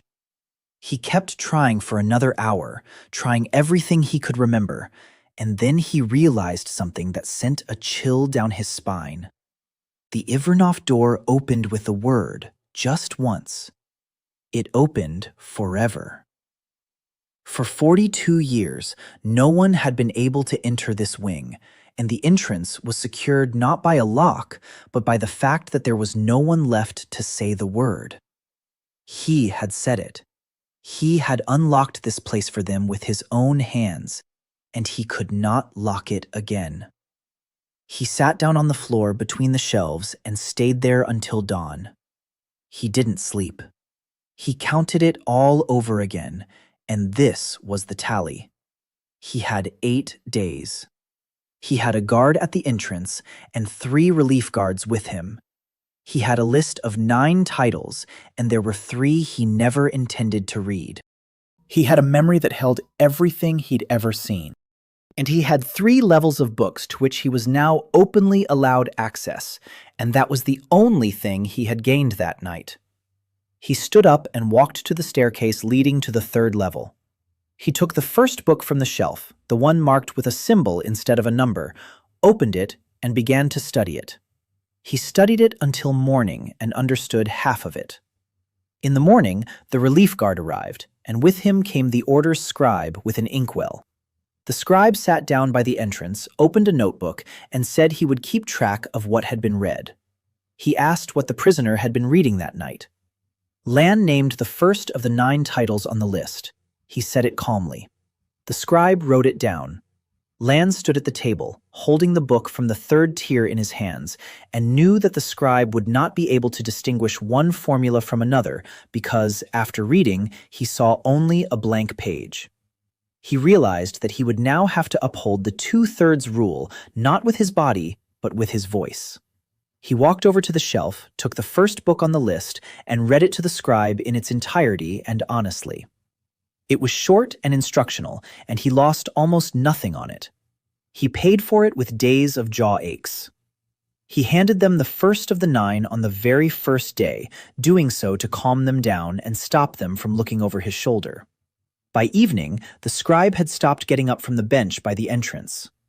For 8 days, Lan worked in the hall from dawn until dusk, keeping track of 2 ledgers at once. The first ledger was kept by the order's scribe in a notebook at the entrance. The second was kept by Lan himself, written in charcoal on the inside of a shelf on the 3rd level, which he erased every night. According to the first tally, he had read 6 of the 9 titles in 8 days. That was true. According to the second tally, he had read 19 formulas in those same 8 days, and 17 of them were from the 3rd tier. That was true as well. The scribe could not tell one from the other because the page was left blank in the same way after each reading, and because he wrote down the titles by ear.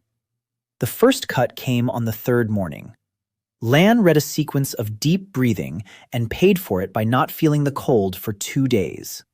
He went out into the courtyard wearing only a gray robe in the sleet and stood there for half an hour while the guards at the gate watched him and exchanged glances. The second cut came on the 5th day. He recited a formula called the second hearing, and it layered over the divided hearing. Because of it, for nearly a full day he couldn't distinguish voices from thoughts and lay under the table with his ears covered.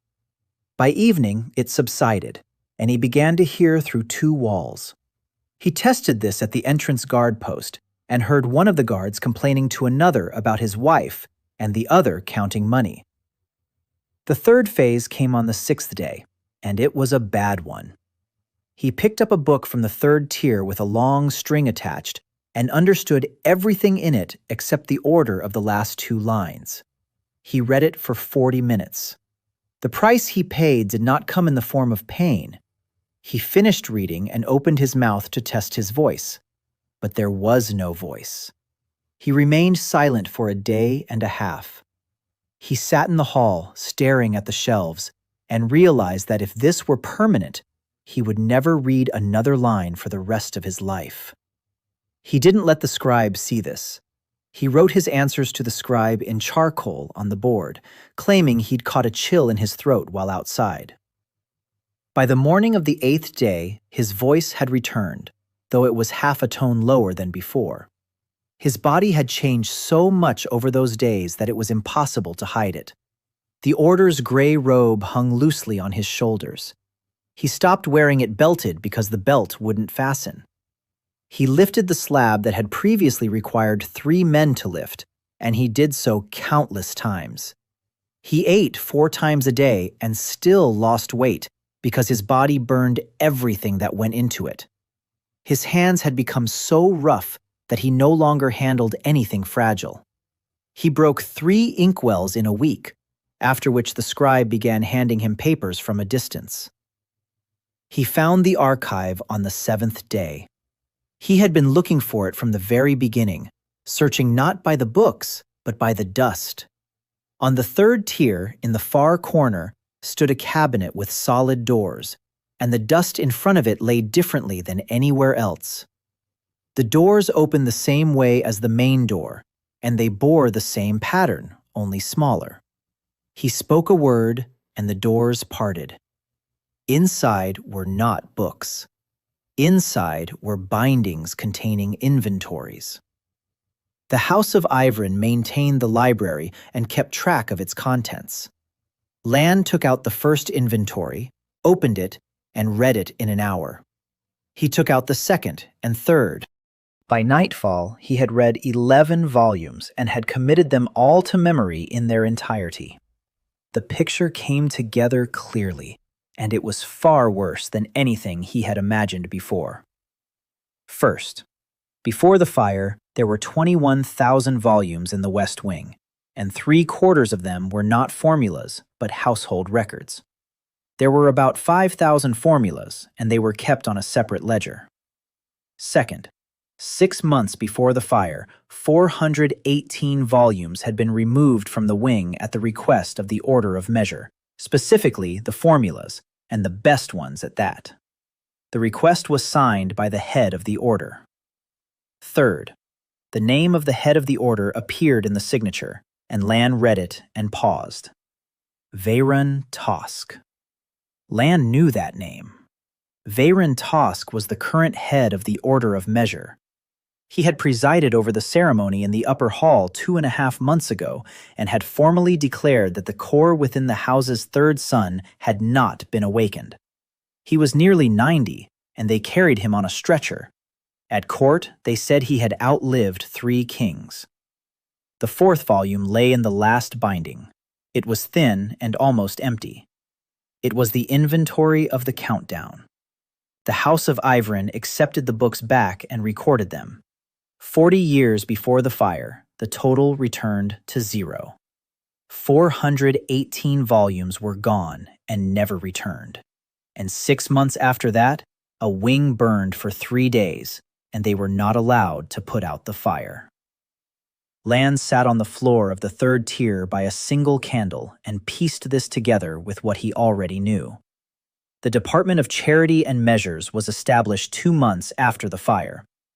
The department gathered from across the kingdom those in whom the measure had not aligned. On the island, the department held 418 volumes that had been removed from that hall.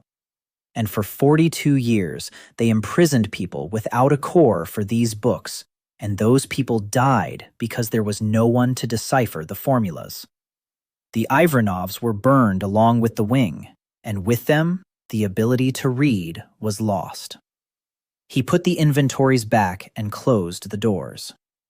Selvin arrived on the 7th day, toward evening. The middle brother entered the corridor, and the guard let him through because the guard had no order to deny entry to royal blood. He stopped at the threshold of the hall and did not cross it. He looked at the shelves and the candles and at his brother in gray, and he was pale. He said that 3 things were being said at court. He said they were saying that the youngest brother had removed the grate from the gate all by himself. He said they were saying that he had endured 20 measures of oppression. He said they were saying that he had saved the lower storerooms from mold, and that his own kitchen had told him so. He said he didn't believe a single one of the 3. He asked what his brother was doing there. Lan said he was reading. Selvin laughed, and the laugh was short. He said that reading was something he'd never denied his brother was capable of, because even a blind man can read. Then he did what he'd come to do. He said he'd check one thing and leave. He raised his hand and gathered the cold. He gathered it quickly and to its full strength, and this time he didn't hold back. He struck with a blow of the sort used to knock down a man in armor. Lan took the blow to the chest and didn't flinch. He didn't even shift his foot. The cold spread across the gray cloth like white frost and crumbled from him onto the floor in flakes. Lan stood there, looking at his brother, and said nothing. Selvin lowered his hand. He looked at his palm, then at the floor where the flaking frost lay, and then back at his palm. He took a step back and pressed his back against the doorframe. He stood there, saying nothing, for a very long time. Then he said that for 4 years he had struck that chest in the upper courtyard. He said he'd struck with half his strength and that it had been an act of mercy. He said that today he'd struck with full force and that it had not been an act of mercy. He said that now he didn't understand where he'd been all this time. He asked how long it had been.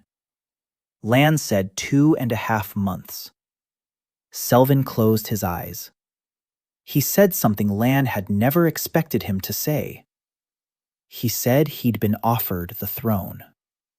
He said he'd been offered it twice, and the last time was 3 weeks ago. He said the offer came from a man in a green cloak, who spoke of the measure of wisdom and of the king's poor health, and that the measure would reveal this when the time came. He said he'd refused both times, and that after the second refusal, he'd stopped eating at the palace and now ate only what his own man prepared. He said he would have told his father, but didn't because his father hadn't gotten up from his chair in 2 years and because he had no proof whatsoever. He looked at his brother and asked if he had any proof. Lan said he did. He didn't say what it was. He asked one thing. He asked who, at the ceremony, announces the head of the order's decision regarding the narrowing of the old edition. Selvin said that the head of the order does so. Lan asked who judges the king if the question of his sanity arises. Selvin said that the order judges him, that the order maintains the order of reckoning, and that no one but the head has ever seen this order. Lan said that everything then falls into place and that they do not need the throne. He said that what they needed was the stone, the order of the count, and the person who makes the announcement.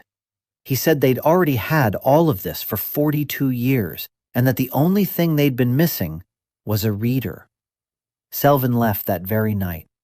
He went to his chambers, locked himself in, and posted his men outside. On the morning of the 8th day, a convoy entered the courtyard. It arrived 2 days ahead of schedule. There were 6 carts, and they were empty. Lan counted them through 2 walls by the sound of the wheels without leaving the hall. Behind the convoy came a carriage without coats of arms, and behind the carriage came a stretcher carried by 4 men, and on the stretcher sat a very old man dressed in black. They carried the stretcher into the courtyard and set it down on a stone. Lan watched from above through a gap in the roof, having gone up to the 3rd level, right where the light shone. The old man sat upright with his hands on his knees, and his head did not tremble.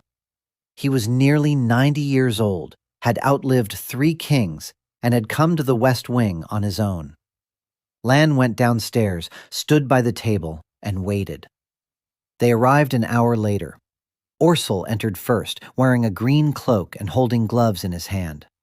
Next, the stretcher was carried in and placed in the middle of the hall. Maul entered third, stood by the wall, and did not look up. Veron Tosk surveyed the hall slowly and expressionlessly. He looked the way one looks at a room one left 40 years ago and to which one has returned. He said he had been here twice.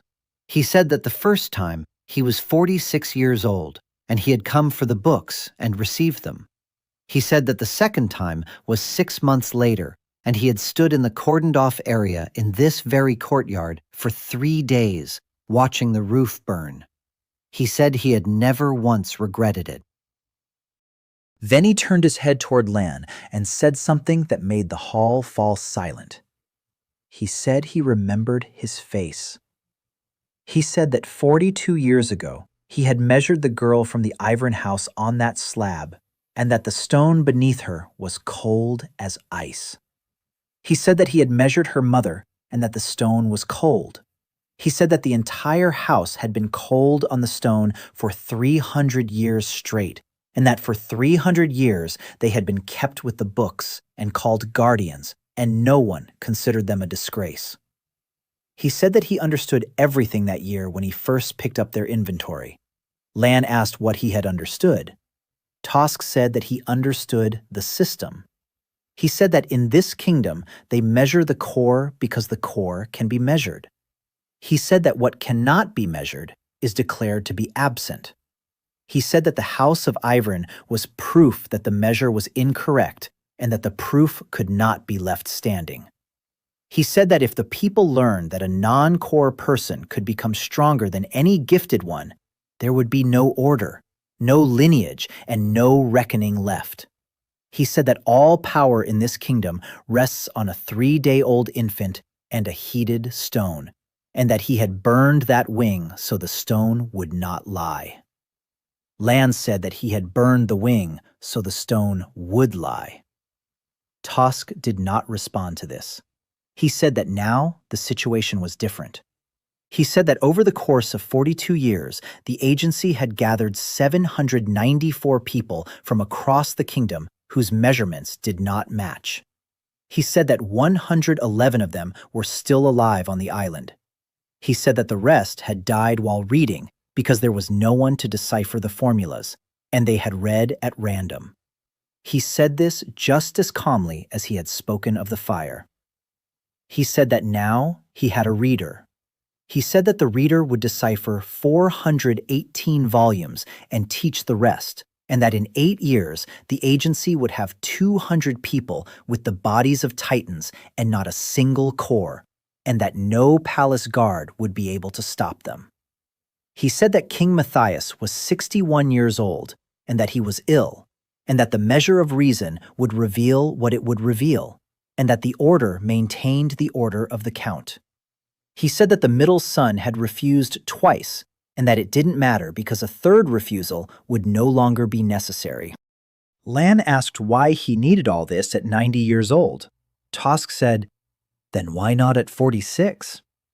He said that there must be only one standard, and that one person must uphold it. He said that he didn't care who sat in the chair upstairs. He said that what mattered was who held the stone. Then he got down to business, and the business turned out to be brief. He said that the oppressor was traveling to the island with a convoy tomorrow morning. He said that there were 4 people taken from the lower wing of the palace, that they were alive and that they would remain alive only as long as he was useful. He named them one by one, and he named them correctly. One of the names was that of the cook, Irma. He said that the document regarding the fire on the lower road had been signed and was ready, and that there was no need to submit it if the oppressor was going himself. And then Orcel did what he had come to do. He turned to Maul and said that the Castellan had fulfilled his duty. He said that the door was open and the reader had been found, and that there was no further need to manage the palace. He said that during his 14 years of service, the Castellan had seen documents he shouldn't have seen, and that the list of confiscations from the lower wing was signed in his own hand. He said it was his hand and his signature. Maul raised his head. He looked neither at Orcel nor at Tosca. He looked at Lan, and there was neither fear nor surprise on his face. There was something in him that one finds in a man who, for 14 years, had considered himself part of the cause and suddenly saw the price of his part. He said one thing. He said that the signature was his, but the hand was not his. These were Vecchi's words, and Lan understood that in this house, everyone speaks them, and speaks them in turn. Orcel's men took Maul by the arms and led him out. Lan stood by the table and counted one last time. He counted quickly. 111 people alive on the island. 4 of them he recognized by sight. The convoy leaves in the morning. Toscu 90, and he had come here on his own and would have to make his own way back. 6 men stood at the entrance. There are 3 in the hall, and one of them is on a stretcher. He did the math and realized that if he killed all 3 of them here, all 111 people on the island would die within that same month, because the island's survival doesn't depend on those 3. And he also realized that if he left, he would never get out of there. He chose the third option. He said he would leave. He said he would leave in the morning and that he would finish reading the 8th item on the list by then because it was long. Tosk looked at him and said that was reasonable. Orcel put on his gloves. They left, taking the stretcher with them, and left a reinforced guard of 6 men at the entrance. Lan worked all night, and he didn't work according to the list. He took 11 bound volumes containing inventories from the 3rd shelf of the cabinet, laid them out on the table, and spent the entire night copying with charcoal onto the backs of old ledgers whatever couldn't be carried away in its entirety. He didn't write them consecutively. He wrote 6 excerpts. The order's request for 418 volumes, dated and signed by Tosca. The reverse count inventory where the number stood at 0. The date the department was established, 2 months after the fire. The transport log for 8 years bearing a green seal. The number 794. a list of items seized from the lower wing, signed by Mola. He wrote 3 copies because he remembered how the 4th volume of the codes had gone missing. By 3 o'clock in the morning, he was finished. Then he climbed up to the 3rd tier and took from the shelf the book he had set aside on the 5th day and left untouched. It was the longest of all the books he had ever seen. It was called Another's Account. He pored over it for 3 hours and understood it completely and realized what it would cost. He finished reading it before dawn. He read it for 50 minutes, and halfway through, blood began to flow from his nose and eyes, but he didn't stop. He finished reading it. The price wasn't paid in the flesh. He sat down on the floor, and the world around him broke down into numbers. He saw the table and saw that it was 4 steps and 11 vershoks away. He heard the guard post behind 2 walls and knew there were 6 of them there. He knew that 2 were sitting and 4 were standing, and he knew the weight of each by the sound of their boots. He raised his hand and knew, to within half a puta, how much weight it could bear. He looked at the candle and calculated how long it would burn. He couldn't stop it, and for an hour he couldn't even stand up. Then he learned to push it to the edge, and then it became possible. At dawn, he left the hall. He didn't go out through the door. He climbed to the 3rd tier and crawled out through a gap in the roof. There was a 2-man guard post on the roof, and he took them both out in 9 seconds without killing a single one. He climbed down the north wall from the outside. He didn't go to the gates, nor did he take the lower road. He walked across the courtyard to his middle brother's quarters, walking in plain sight in a gray robe with a copper badge, and no one stopped him because people in gray were never stopped in the palace. He rounded up Selvin's men. He roused the scribe Hesk and dragged him out of bed. He roused Sergeant Brow, and Brow was ready in 2 minutes and didn't ask a single question. He sent for the weapons instructor Rin, and Rin came on his own. He sent a man to fetch the order's accountant, and the man was found in the courtyard and brought in. By 7 o'clock in the morning, 9 men were standing in the antechamber outside Selvin's chambers, and on the table before them lay 3 stacks of transcribed excerpts. Selvin read the first stack and turned pale. He said that this would be enough for a trial, but not enough for the king. He said that his father would not come out to see them and had not read any papers for the past 3 months.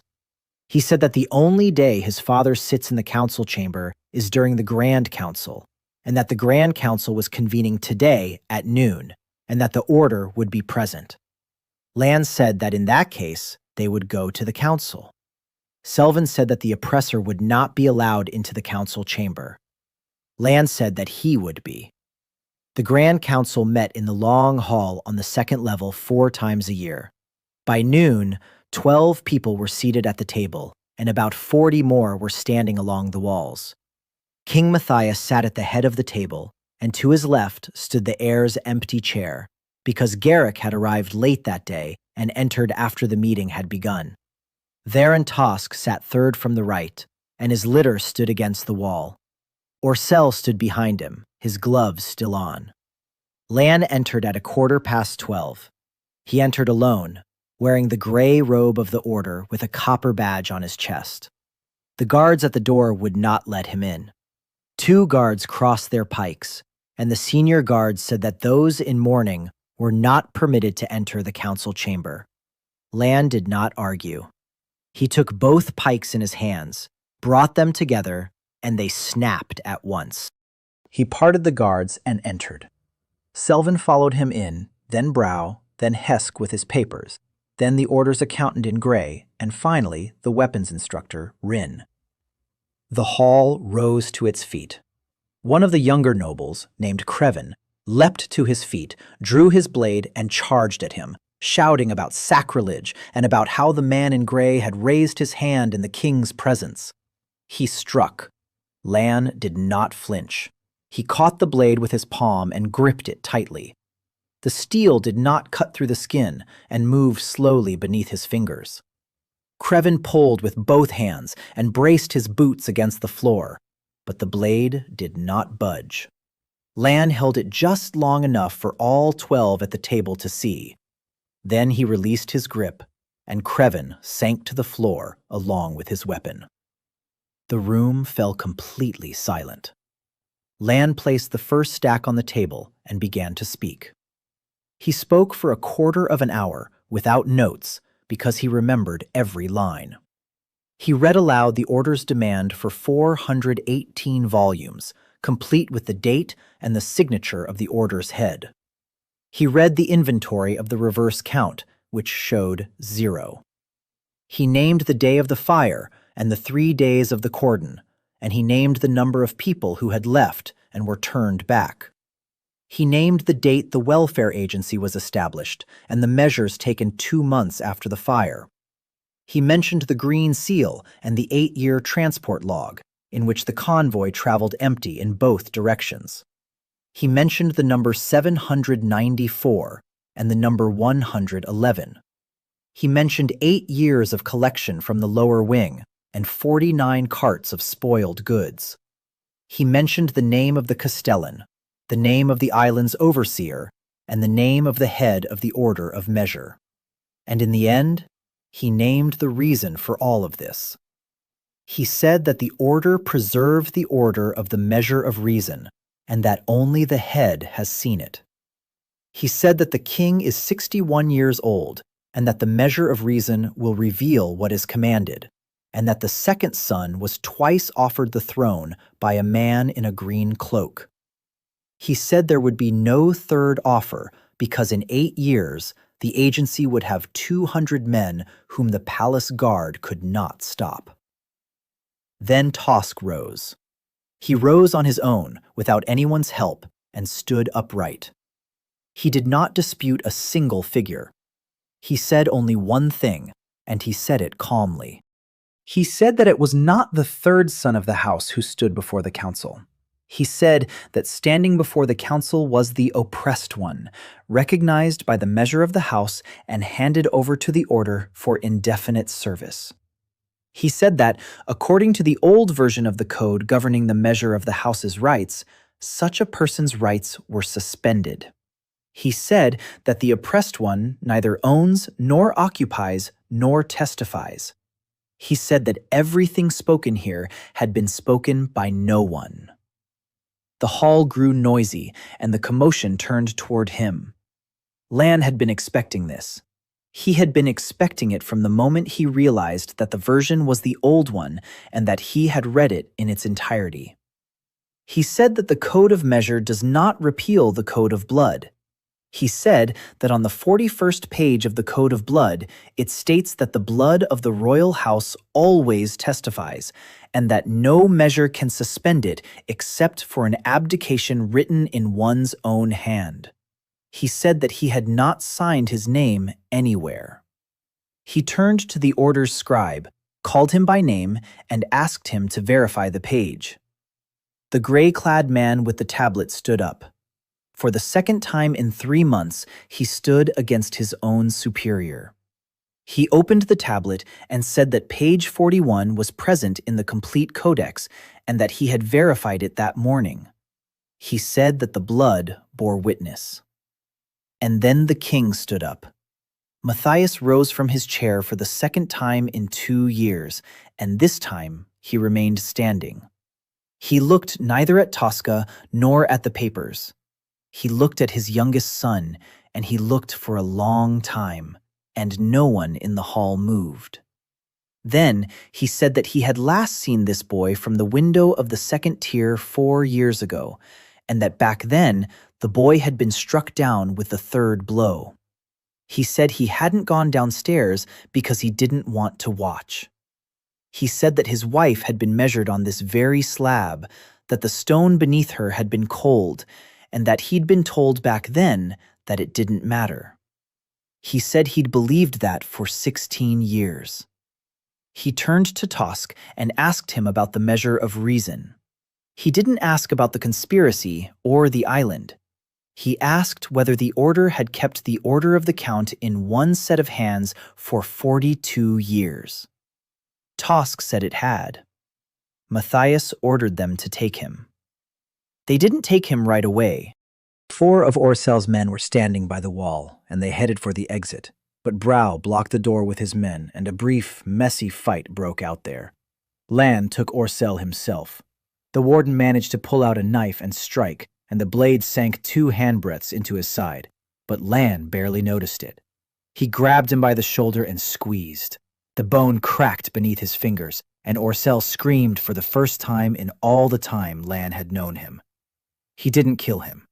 He laid him face down on the floor, sat on his back, and held him there until Selvin's men arrived.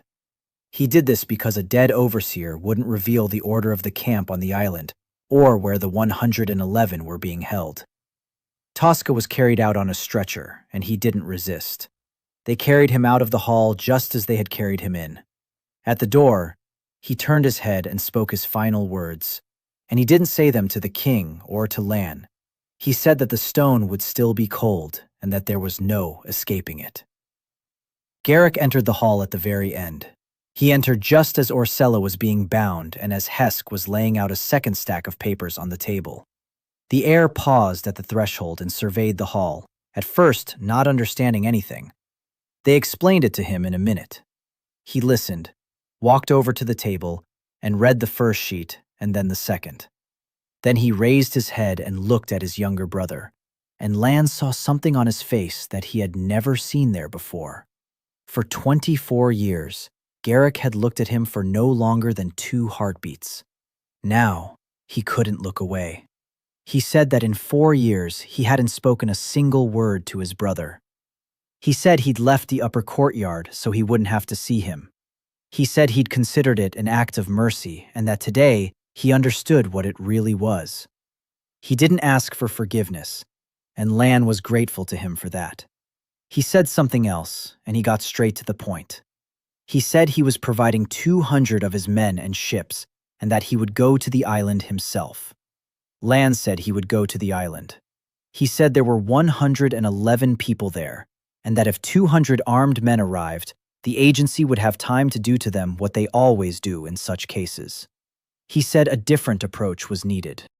He said that what was needed was a single man in a gray robe with a copper badge, a register, and an order signed by the head of the order. He looked at Tosca, who had not yet been carried out the door. Garrick understood and ordered that the seal be taken from the old man. The seal was removed from his neck. It was small and made of copper, and on it was engraved a leafless tree. That same evening, Lan stood in the lower chapel by the measuring slab. The council had decided to relieve him of his service to the order, and this resolution was recorded and certified in the presence of 9 witnesses. Hesk was transcribing it onto a clean sheet of paper. His hands were trembling, and he made no attempt to hide them. Lan removed his copper badge and placed it on the edge of the slab. He did not take off his gray robe because he was to travel north in gray. He placed his palms on the stone one last time. The stone was cold. He kept his palms on it until he counted to 20, then withdrew them and left. That night, he received a report from Brow's men. The convoy had left the capital at dawn. It had departed empty and was heading north, and was now 2 days' journey away. And along with the convoy, a messenger from Orsel, who had been released from the palace before noon, had set off northward. Lan left the capital an hour after the report and set out alone. He took neither a horse nor a cart because a horse needs to be fed and watered, and because it covers less distance in a day than he does. It was 280 versts to the coast. He covered that distance in 3 days, walking almost without stopping and sleeping twice for 3 hours each time. His breathing regulated itself and never faltered. On the second day, he overtook the convoy and bypassed it through the forest by 1 verst. He could still hear it 2 versts away, but did not approach it. The convoy was heading north, carrying empty carts, and there was no one in the carts. The messenger was riding ahead and was half a day's lead, and Lan could not catch up to him. He reached the fishing village by the strait on the 3rd evening. The strait was 2 versts wide, and the ice on it was already breaking up and forming slush. There wasn't a single ferryman in sight. Lan showed the village elder a copper seal bearing a leafless tree, and the old man turned pale and said they would provide a boat. He said they never turned away the green ones here. He said that for 8 years they had made the trip from here 4 times a year, but had never made the return trip. Lan asked how many people lived in the house on the island. The village elder said he hadn't counted them and that there was nothing to count because they never left the island. He said they had their own guards who lived in an old fort on the cliff. He said the fort had been built during the reign of the previous king and that its walls were 4 cubits thick. Lan crossed over at night. 2 fishermen rowed the boat between the ice floes. Both remained silent the whole way, and neither accepted payment. He disembarked onto the rocks in the dark and ordered them to leave and wait for a signal for 3 nights in a row. The house on the island was not located where the fort stood.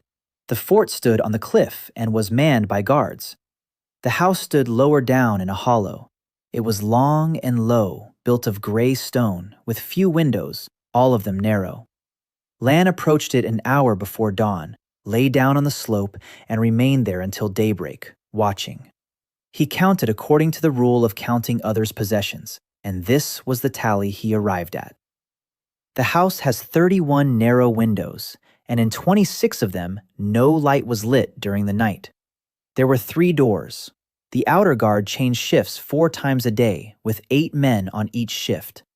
42 people lived in the fort higher up on the cliff. They had 4 crossbows in plain sight and a bell. The messenger had arrived half a day before him, which meant they already knew in the fort. He got up and walked openly toward the house. He walked in the order's gray robe, holding a copper seal in one hand and a rolled-up register in the other. He was allowed through the first gate because the seal was genuine. He was allowed through the second because he named Orsel and named him correctly. At the third gate stood the steward's clerk, one of those men who are smarter on paper than in real life. He looked at the seal, checked his list, and said there had been no notice of the reader's arrival. Lan said the notice was being carried by a wagon train and that the train was 2 days' journey away. The clerk said they would have to wait for the wagon train. Lan said he wouldn't wait. He said he would now present him with the register, which showed that over the past 42 years, 794 people had passed through this house, and that his own signature appeared in the register for the last 4 years. He said his signature appeared under 51 names. He named the first name on the list and the last. The clerk stood there looking at the register without picking it up. Then he sat down on a bench by the wall, lowered his head below his shoulders, and sat that way for quite a while. He was the last person in this story who didn't believe it, and he couldn't hold out for even a minute. He raised his head and said he would open the inner door himself. He said he'd been walking down this corridor for 11 years and had never counted how many there were in total. He said he'd kept track by the years and hadn't tallied the total, and that this was the first time he'd heard the total. He opened the inner passage, handed over the keys, and went back to his room, where they later found him. Inside, the house was no prison. It was worse than a prison. It was a workshop. In the long hall stood 12 tables, and on them lay books in old bindings, and Lan recognized them immediately because he had seen the inventory. These were the 418 volumes. Less than half of them had survived, and Lan realized this from the blank pages. A man sat at each table. All of them were dressed in gray. All of them were soulless, and all of them were between 12 and 40 years old. They were reading aloud. They read at random and read things they didn't understand, and standing next to each one was a supervisor with a clipboard, writing down what remained of the reader's words. Lan walked through the hall, and none of the readers even looked up. There were 9 supervisors. He took them all out in a minute and didn't kill a single one, because killing them would have been pointless, and because there wouldn't have been enough hands for the whole island. He took their keys and opened the lower level. The lower level held those who hadn't read yet. There were 48 of them, and among them were the cook Irma and 3 from the lower wing. Irma recognized him immediately and wasn't surprised by anything. The first thing she asked about was the grain in the storerooms. He led the people out into the upper courtyard in a quarter of an hour. 111 people stood on the stone under the morning sky, and half of them didn't understand what was happening. Then the bell rang at the fort. The fort spotted the movement. Inside were 42 men, 4 crossbows, and walls 4 cubits thick. Lan put Irma in charge and ordered her to lead everyone down to the stones and to light 3 bonfires in a row as a signal to the fishermen. He said he would follow. He went to the fort alone, and he went without hiding. He had no intention of taking the wall. He intended to ensure that no one would defend the wall. He approached the gate to within 50 paces and stopped, and they fired 4 bolts at him. 3 missed, and 1 struck his shoulder. He pulled it out and threw it at their feet. Then he picked up a stone weighing 1.5 poods from the ground and hurled it at the gatepost. The post cracked and the grate sagged. He picked up a second stone. He hurled them 9 times, and on the 9th throw, the gate's masonry came crashing down and the gate fell askew.